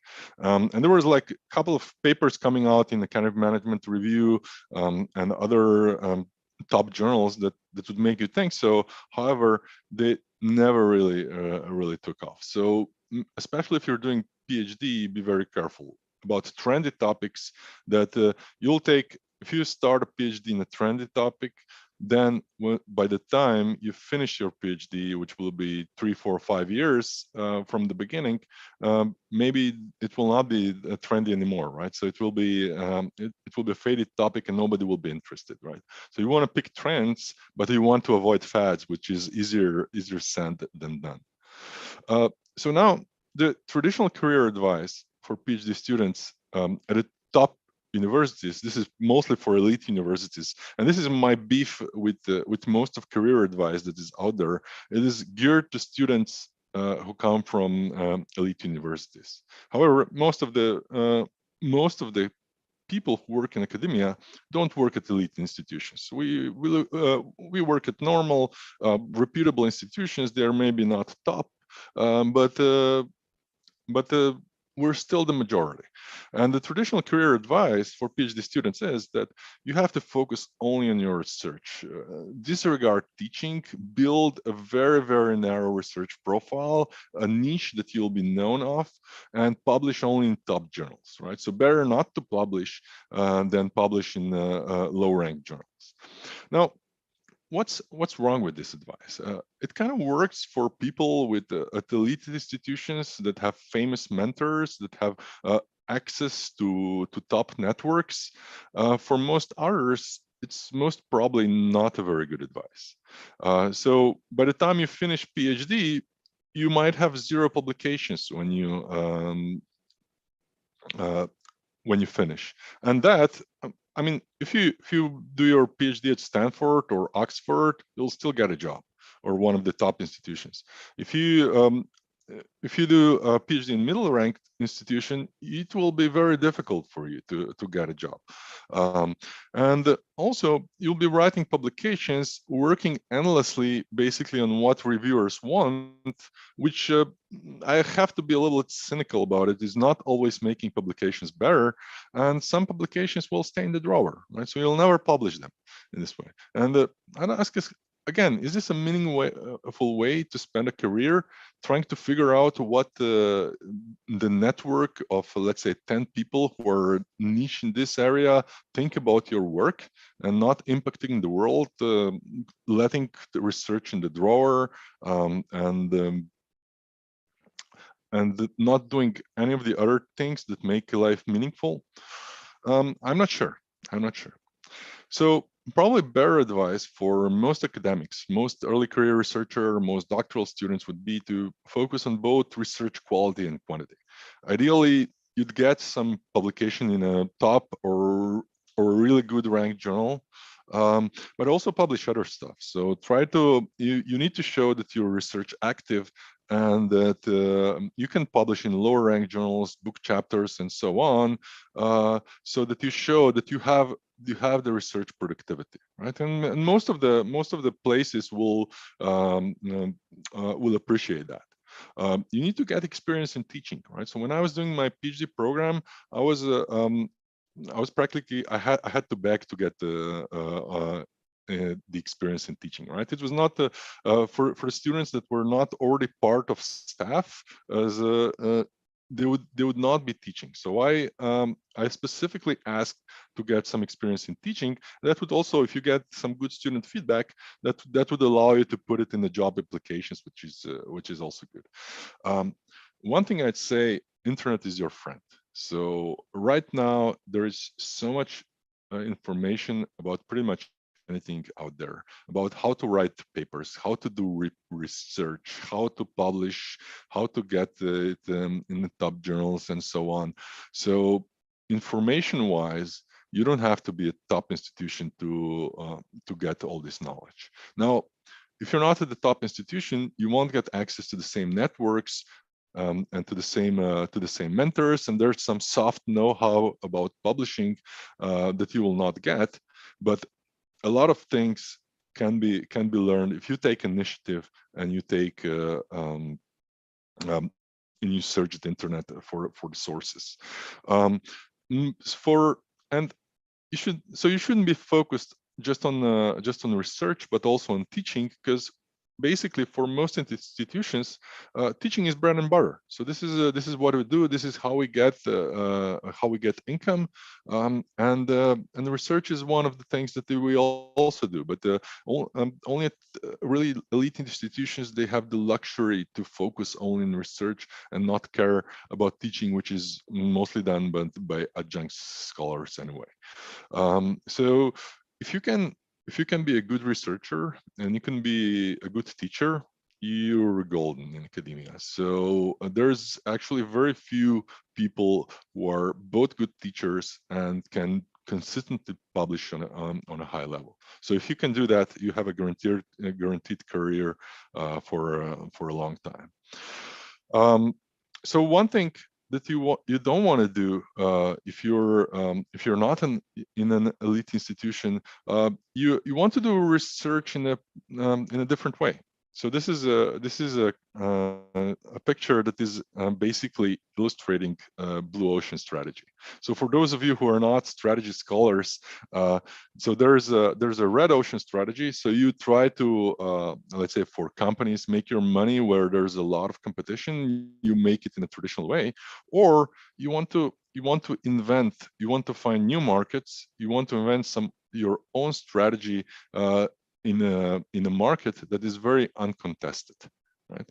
So this is something that that I would advise for scholars who are not in elite institutions, where I mostly come from, is try to find your way. For me, it was working on bibliometrics, now working on text-based methods, which I also consider to be a trend, hopefully not a fad, and trying to leverage both my entrepreneurial spirit, my willingness to take initiative, and my background. So my background as a computer scientist, my background as a journalist, and try to mold it and go somewhere where there is not so much competition. So I would not do research in a traditional way with the survey-based methods, then quantitative methods and so on. So I would do bibliometrics. I would try to do some machine learning.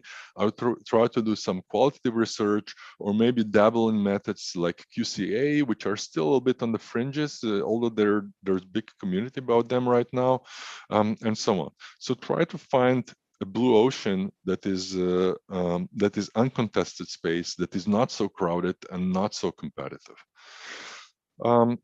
So think about your career kind of in a strategic way. So build on your strengths.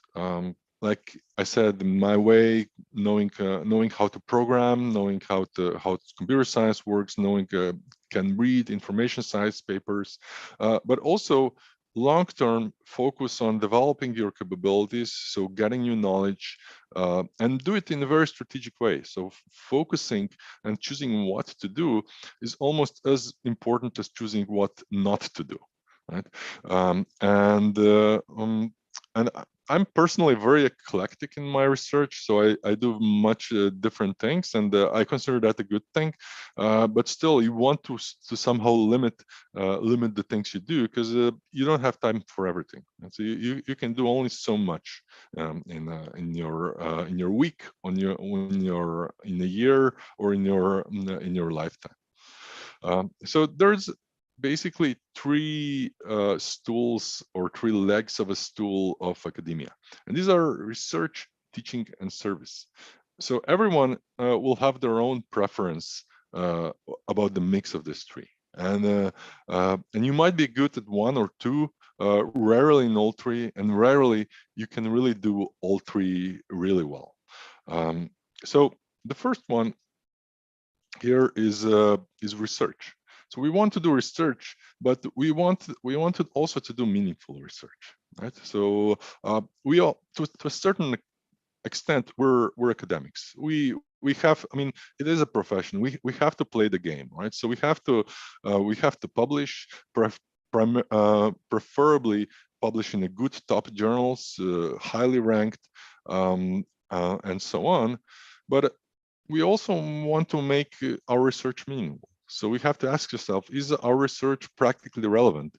And to be honest, I'd say big swaths of management research or business research are probably not too relevant to the practitioners. So they would not really go to read academic journals and find ideas from their work. And we have to ask ourselves, why is that? And how can we improve that? The second question is, can the work be replicated?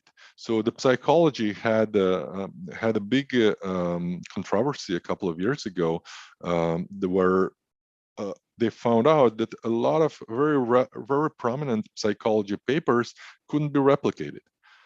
So is this the same in management research? It very probably is, right? So and this is partly the consequence that the journals want to publish interesting research. There is not enough focus on replications, not enough focus on solidifying the knowledge, but we are always just moving on and on and on. But we're not really maybe taking time to consolidate the knowledge that we already have. There are questionable practices in management research, for example, p-hacking or hypothesizing after results are known, and so on. Wouldn't call them really fraud, but still they're questionable within the quantitative paradigm, for example. Should we really put so much focus on the rankings of journals that we publish? There is, I mean, to a certain extent, we have to. The rankings are journal rankings are then influencing the university rankings and so on, and we have to play a game to a certain extent. But if you go to top journals, they want the research published and written in a certain way, and maybe your research topic, or you want to write it in a different way. And I think I would say personally, it's better to publish and get the research out and try to influence the world than just keep it in the drawer and not be published. The importance of clear writing, I think, is very important. Try not to obscure what you're trying to say. Try to be very straightforward, even for not overuse the jargon, even if it's then it maybe appears less scientific and less profound, and so on. There's also, I think, now a lot of online research repositories. So a lot of universities have their own ones. There's also ResearchGate and academia.edu, and so on. So I would really advise putting papers out there. Researchers will find it. If they find your research interesting, it will just make it easier to be cited and to be used. And we want, actually, I mean, citations are nice because it brings impact, but also you want other researchers to read your work. Try to use collaborations as much as you can, both with your peers and maybe with senior scholars. So try to get knowledge flowing, and this will first increase your research productivity, get you a network of researchers that you work on, and improve your research in a meaningful way, right? So you have certain strengths, you have certain weaknesses, so try to combine with other researchers that have different strengths and different weaknesses, right? And make good teams. And finally, the context where research is done, right? So I come from Slovenia, so we were researching the Slovenian context, you were researching Indian context, and in Slovenia we were always asking, should we make our context Slovenian more prominent, or should we try to hide it? And often the answer was, let's try to mask it in some way. But nowadays, I think we should make it more prominent. So I think there was like earlier, there was a lot of focus on the research from Western context. So the majority of research out there is from Western context. And recently, and this is what some of my bibliometric studies also show, the other contexts got more prominent, and there is more hunger for research from other contexts, for example, from Indian context. So the context, I think, is very important. It's very prominent, although it is not enough just to have some study in a new context to publish it, right? So you have to show that context is influencing results in some kind of meaningful way. So that's research. And then the other thing is teaching. And as we said, for most academic institutions, teaching is bread and butter. It is what we do. And personally, I got a great satisfaction from interacting with students and trying to influence their ways, and trying to get them started in their careers. And for me, this is one of the major ways of making meaningful my academic journey. Research is nice. It is good, it is interesting, but I think teaching is also important, right? So try to be as good as you can in teaching, and as good as you can in research. Try to base your teaching at least partly on research, but also, and this is some questions that we also have here about asking how much should be based on the teaching, on the research, how much should be practical, and it should have some kind of something of both, right? And teaching is also great for learning new things. So there's a saying that if you want to really learn something, you have to teach it, right? So sometimes you want to use teaching strategically when you actually want to go into a new area, when you want to learn it, and so on. And the third one and final one is service. So service, academic institutions are often run by academics, so academics have a good say into how they run. So there's a big variety of roles available for serving the institutions, and some people might find that they're good at it. Others want to avoid it, right? However, everybody, I think, needs to do their part. And for some, maybe it will be the major part of their career advancement, and also a major part of making the career meaningful, right? So I think we should be embracing this kind of diversity. But as I said, also it is, you cannot really do everything as well. So you have to have some kind of priorities. If you're focusing on service, then you probably won't be the top researcher or top teacher, all three at the same time. So try to choose what to do, and also what not to do. And it's all right. We're not Supermans. We cannot do everything. So that's also a way. Service is a good way to show creativity and initiative, and also a good way to connect with practice, both of practice of management in the institutions, and also with outreach to companies, to firms in the world, to collaborate with them on academic programs, and so on. So this basically brings my my presentation to the end. As I said, I'm not sure I have given answers, but hopefully I'm asking the right questions. So I would really appreciate if you have any not comments or your own perspective on this kind of things to share it with the audience. So this is an invitation to both senior and junior colleagues. So thank you for your attention. Thank you, Ivan. I'm taking this privilege of responding to your last question, opposer.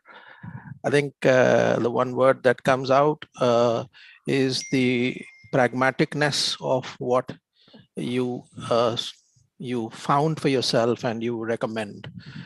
And I understand that everyone will not be able to have the pedigree, and that pedigree non-pedigree debate in India is as sharply dividing as it is anywhere else, right? So I think it absolutely works, and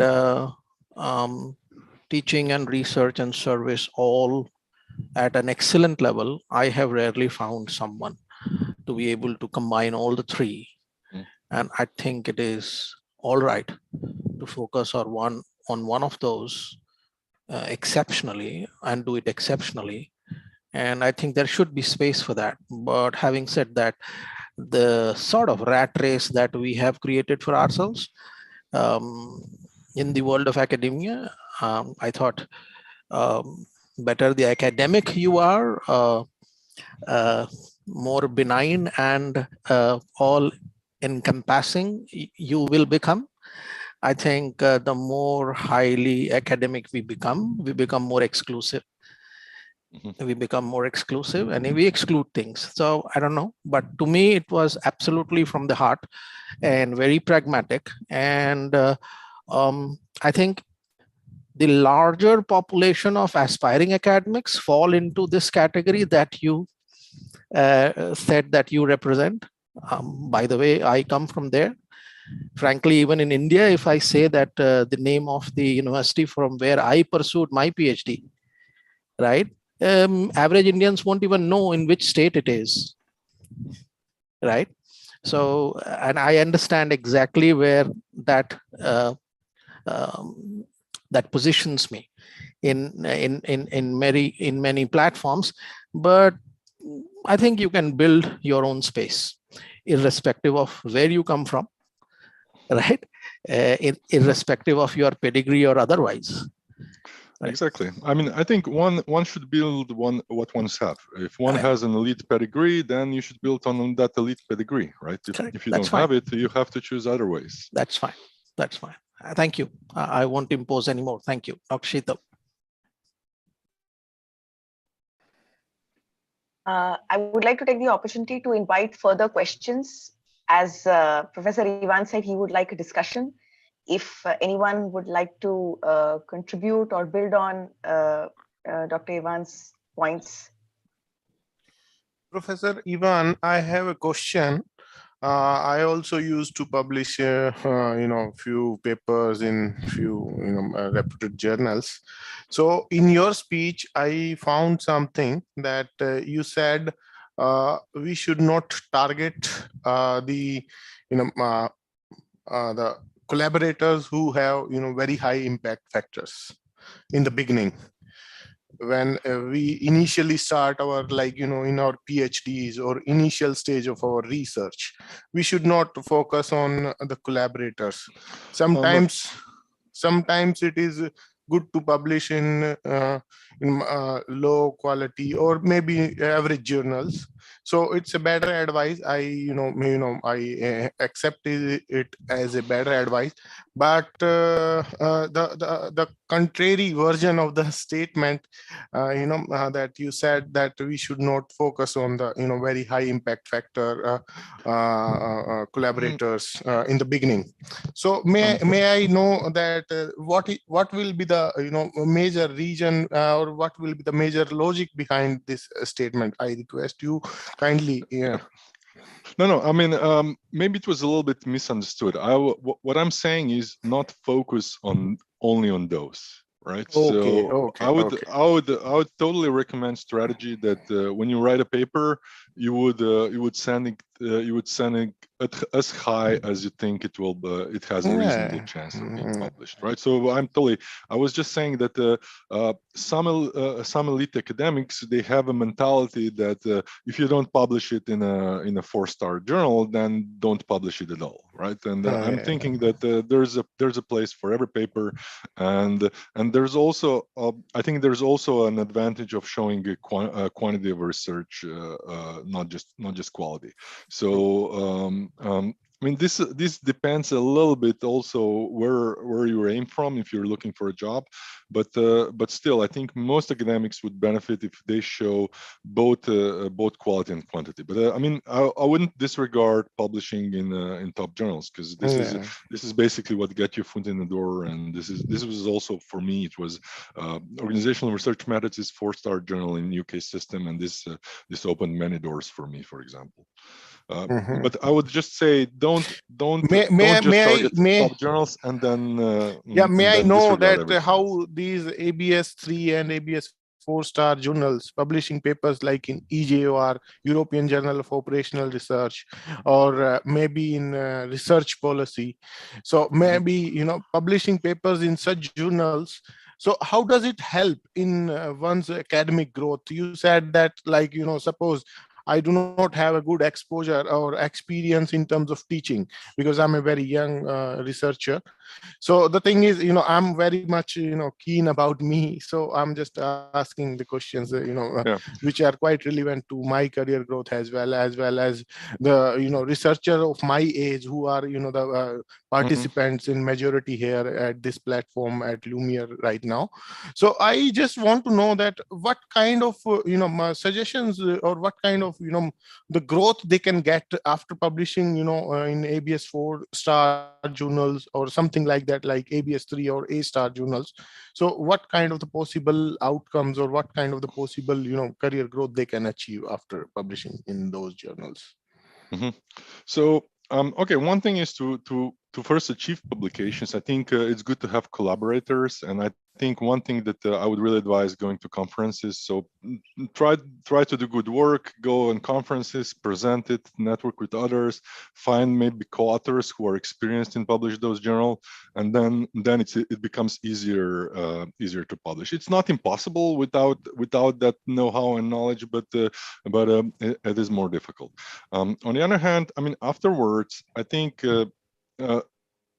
basically what opens yourself is career progression, right? So here, for example, in the UK, most research is ranked. So every university is ranked every 5 years or something. So, and the research that counts here is 3-star and 4-star. ABS 3 and ABS 3 and ABS 4-star. Yeah. So they consider that good publication. So basically, if you have a couple of 3 stars, it is very easy for you to find a job because most universities would want to have researchers with that kind of capability. First, up to now, they were able to use your past research on other universities, but even that now it is a signal that you can publish on this level. So they will be better ranked at the next endeavor, right? So this is something, and you get prominence, right? So right now, I think from my bibliometric paper, a lot of people found it useful, and when I go to conferences, I often meet people who have read the paper and used it for their research. So this is also a good way to have some meaningness in. And is it possible? Is it difficult for us that if we have a number of collaborators with us, like suppose I recently published 2 papers in technological forecasting and social change, but not getting any citation from the last 1 month because it's around it is online now, but not getting any citations. I know how to get it cite, but the thing is,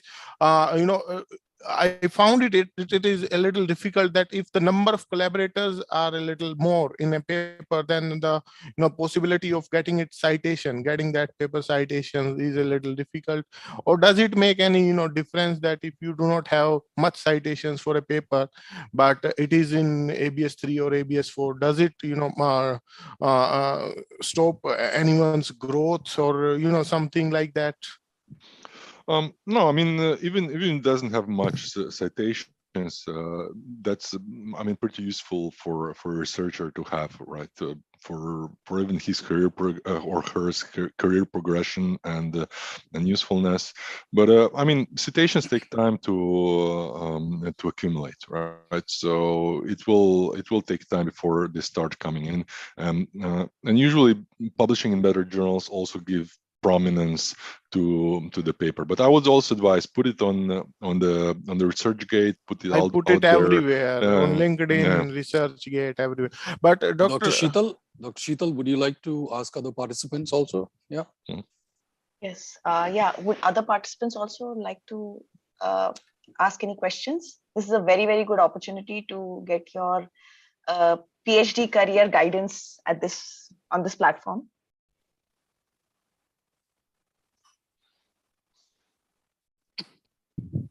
Hello, am I audible? Yes. Yes. Hi, this is Arjun Mishra. I am a consultant at International Council for Economic Relations.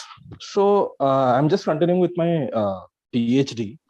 So I just wanted to ask, I've been interviewing in recent past, I've been interviewing some of the industries, and they have really told me that academic research have they do not see the day of light, the light of the day. So why is so passive view of academic research in industry? So can you just give me a view?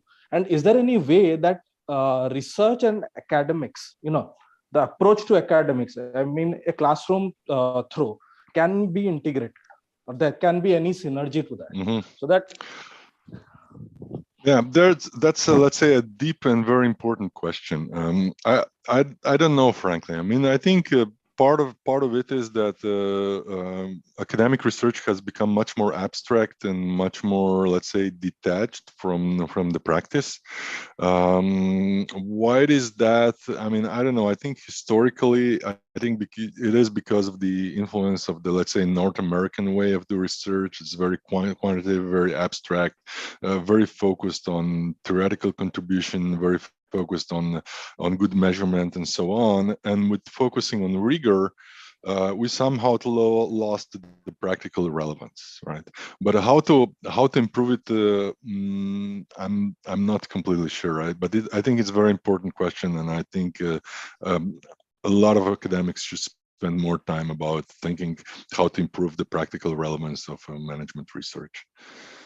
Yes, but because without which, even if we do a research and do not find the synergy between, the classroom and the research we do, or the industry and the research we do, it really doesn't matter. The time is waste. Yeah, time is really wasted. Yeah. So, so do you think action research can really contribute more to that rather than these, qualitative and quantitative? Yeah, I think it can.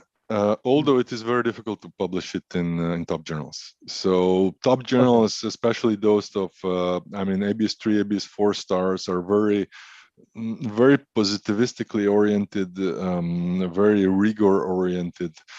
So this kind of action research I think it would go in some journals that are also good, maybe not as highly ranked, but you'd have to be very specific that action research is something that the journal would consider. But I think it's a good way to bridge this relevance rigor gap and make it more practically relevant. Okay, thank you. And what about the case-based research? Would that help? Yeah, case-based research is acceptable way to be published in top journals. Although it has to be done in a very specific and very rigorous way. So if you want to do case-based research, I'd suggest read the articles of Eisenhardt and maybe Joya, So there's a lot of case-based research in top journals is done on a specific template that uses the Eisenhardt. I think in 1987, and later work on how to be done. But yes, case research is a way to get published and a way to have something meaningful, right? Also you could start from a phenomena that you're interested in, right? So phenomenon-based research is also a good way to bridge this relevance. Although you have to find also, if you want to publish it, some kind of theoretical relevance as well. So, okay, thank you. All right. Thank you. Thank you, Arja. Any other questions? I think no more questions. So I like to invite Professor Kirti Sharma for deliver the vote of thanks to Professor Ivan.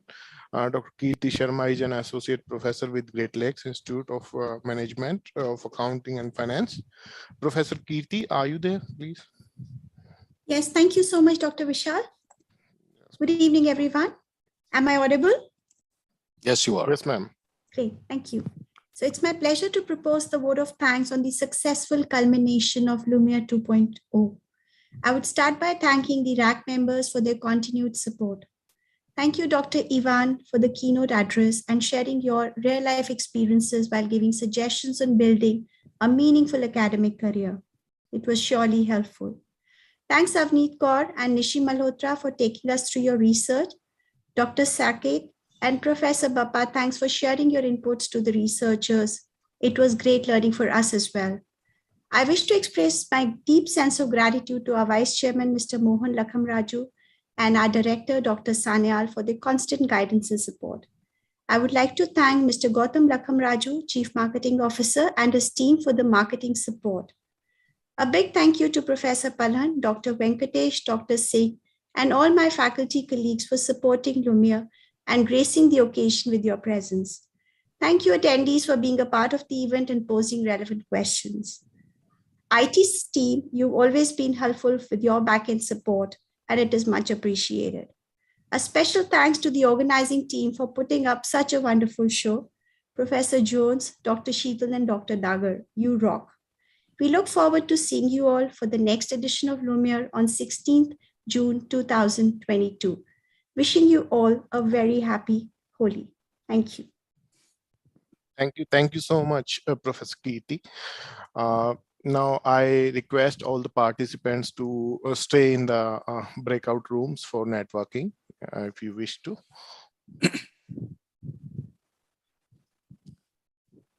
Thank you, Professor Ivan, from my side for accepting this invitation. Great session, very spoken very much from the heart, and I'm sure this is going to be very useful for a lot of people looking at academics as a career.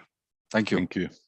I join Professor Jones in thanking Professor Ivan. It was really a lot of learning from your this presentation, and I'm quite sure the people, young people especially, have got a fantastic view of how to go forward. It was really, the question posed was also very good, and of course your answers. Thank you. We look forward to meet you shortly. Happy Holi to everyone. Thank you, Dr. Ivan. Thank you very much. I would like to just deviate a bit from what Professor Sanyal said. It's not just for young people. Even as an early career faculty, I have learned a lot in terms of publishing strategies. So thank you very much. And thank you for accepting our invite as a keynote speaker. And we look forward to meeting you on 1st April or when you'll be coming to our campus. Thank you for the invitation. It was really an honor to be here, and I really hope there was something useful in the presentation. Okay, before we sign off, I just want to say we'll be inviting some faculty members. Professor Ivan is coming shortly to our campus, and Professor Jones will be sharing in our shortly invite for people if you want to come and join for his talk, which he has agreed to accept. And we'll communicate with all who are here and others through our website also. Please follow our website for that. Thank you. Thank you. Before we conclude, I would request all participants present here, please spread the word about Lumiere It's a very, very useful platform, as you have witnessed both from Nishi and Avneet's presentation, really high quality feedback given by the reviewers to help them build on their early stage work. So if you spread the word, more and more students will be able to benefit from this platform, and we'll be able to reach out. This has been the aspiration for our director as well. So kindly block your calendars for the upcoming Lumiere 3.0, which is to be held on 16th of June 2022. Again, it will be held in an online platform, so it's accessible to everybody. Registrations are free. So looking forward to meeting you once again in the subsequent quarter. So is the breakaway room this one, or is it a separate breakaway room? Or so we are just waiting. All those who are interested in staying back for the breakout room, I'll just then create show of hands. All those who are interested could please, I could just start allocating you into breakout rooms. Sheetal, I'm taking you off, huh? Yes, sir. Yes, sir. Okay, thank you. Thank you. Thank you, sir. Thank you so much.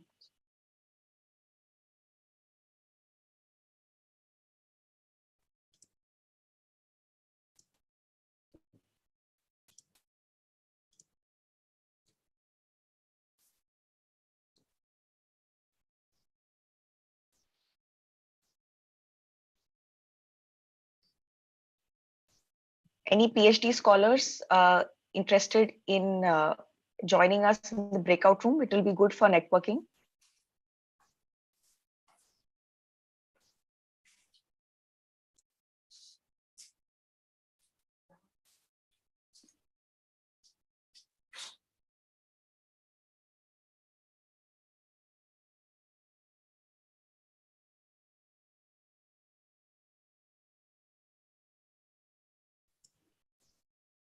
Sir, Jones, sir, could you suggest how we proceed? So we have approximately 20 people, 23 people, excluding us, maybe about 17, 18. Mm-hmm. Yeah. So probably could break it up into groups of 4 or 5. And Professor Bappa, myself is. But I can see only 4 hands. Oh, okay. All right. Yes, sir. And these are all internal, so we might as well have a breakaway room in the canteen. Yeah, so whoever is there and whoever. So this is the 4 of us. I think the young. Yeah. Arjun, can you put on your video? At least now you can put on your video. Why at least now, Professor Sheetal? I mean, throughout the session, he is not putting on his videos. Okay. Sheetal said that you guys are. I can bully Arjun because he was my TA also. I can bully Arjun. Yes, Arjun, how are you doing? All good? Yes, all good, sir. Very nice. Okay. So I think Vishal and Arjun, both good questions, very pertinent questions posed to Professor Ivan. Okay, then I think. Because I really find it really relevant that most of the research papers, they do not get citation. They do not see the light of the day. They never see those C, category C, and it is like a caste system. C hai, to D hai. So I'm not liking it. I do not know why. No, but you know, as Dr. Ivan mentioned, I think you know it's a matter of discovery. It's a matter of discovery. Some people might be searching for something, and then your paper gets connected to the search link, and it turns up. Otherwise, you also have to sort of promote your papers. Also, I think that, you have to promote it. Otherwise, simply letting it be there somewhere in the world, in the universe. Maybe people, there are, I mean, like millions of papers out there on any given topic. There may be so many. Research is a training of mind, right? When you start your cricket career, your centuries are in first class. Keywords also matter a lot. You don't start scoring a century at Lords. Right. If you think that time will be at Lords, forget about cricket. You are not Wasim Akram or Tendulkar. Okay? You will be. You'll have to score century in the club cricket. You should know how to bat. So this idea that C category and D category research papers are not worth it is C, D won't matter, sir. Matter is keyword. Way. No. Keyword, those are aesthetic. Those are you are trying to get to the search. There is a discipline about writing a paper. And what is the part which you can say? What is the part your research cannot say? That's the discipline in the mind. Sir, that is ethical way, but somehow we need to explore some. It's not ethics. Please understand that you see many papers, they claim a lot of things, but the analysis is not that. Not about ethics. So they themselves have not figured out that the data cannot answer this question. You start your journey CD in that way till you get to it. One indication from Professor John and Professor Ivan, who suggested that we need to promote our papers. Actually, in today's world, papers are publishing in bulk. People are publishing in very much bulk. So we need to promote, we need to highlight our paper in the world that yes, we are publishing. So if you remember Dr. Deshmukh's session, Bappa, yeah, he had talked about various ways in which you can promote the paper, right? I mean, and some of those were easy, like low-hanging fruits like ResearchGate and academia and all of those things. Plus, in our own networks, we need to promote, send a copy or link of our paper, and yes, slowly, it's a slow growth, snowball. In my view, after I published the paper for 1 month, 2 months, nobody was citing. And then I realized maybe I can put the author version on ResearchGate. So people, a lot of students, especially who come from not so elite institutes, they don't have access to Correct. Yeah. And then you have to end up giving them author version. That way, it helps them get accessibility to your paper and improve. Otherwise, if you try to publish, I just if you try to publish in these MDPI, sorry, sir, yes. No, carry on. MDPI is what? Sir, if you try to publish in journals like MDPI and all, they ask you $1,700, $2,000 of publishing fee, which researchers from developing countries would not be able to afford. But these people who publish in open access, they get more citations. Yeah. Yeah, I published in MDPI as well, but publishing in MDPI is a curse. I published 3 papers in MDPI. Publishing in MDPI or open access journals, like the paid one, MDPI is known as in the whole world as a paid journal. So publishing in such journals is decreasing your impact in the eyes of people at who are doing reputed research. So but for citation as well, MDPI won't help much क्योंकि वो citations भी बड़े journals का ही उठता है. Like I got good citations for JCLP. Suddenly, I got good citation. And one is environmental development sustainability. I'm getting around 50 citations in 6 months.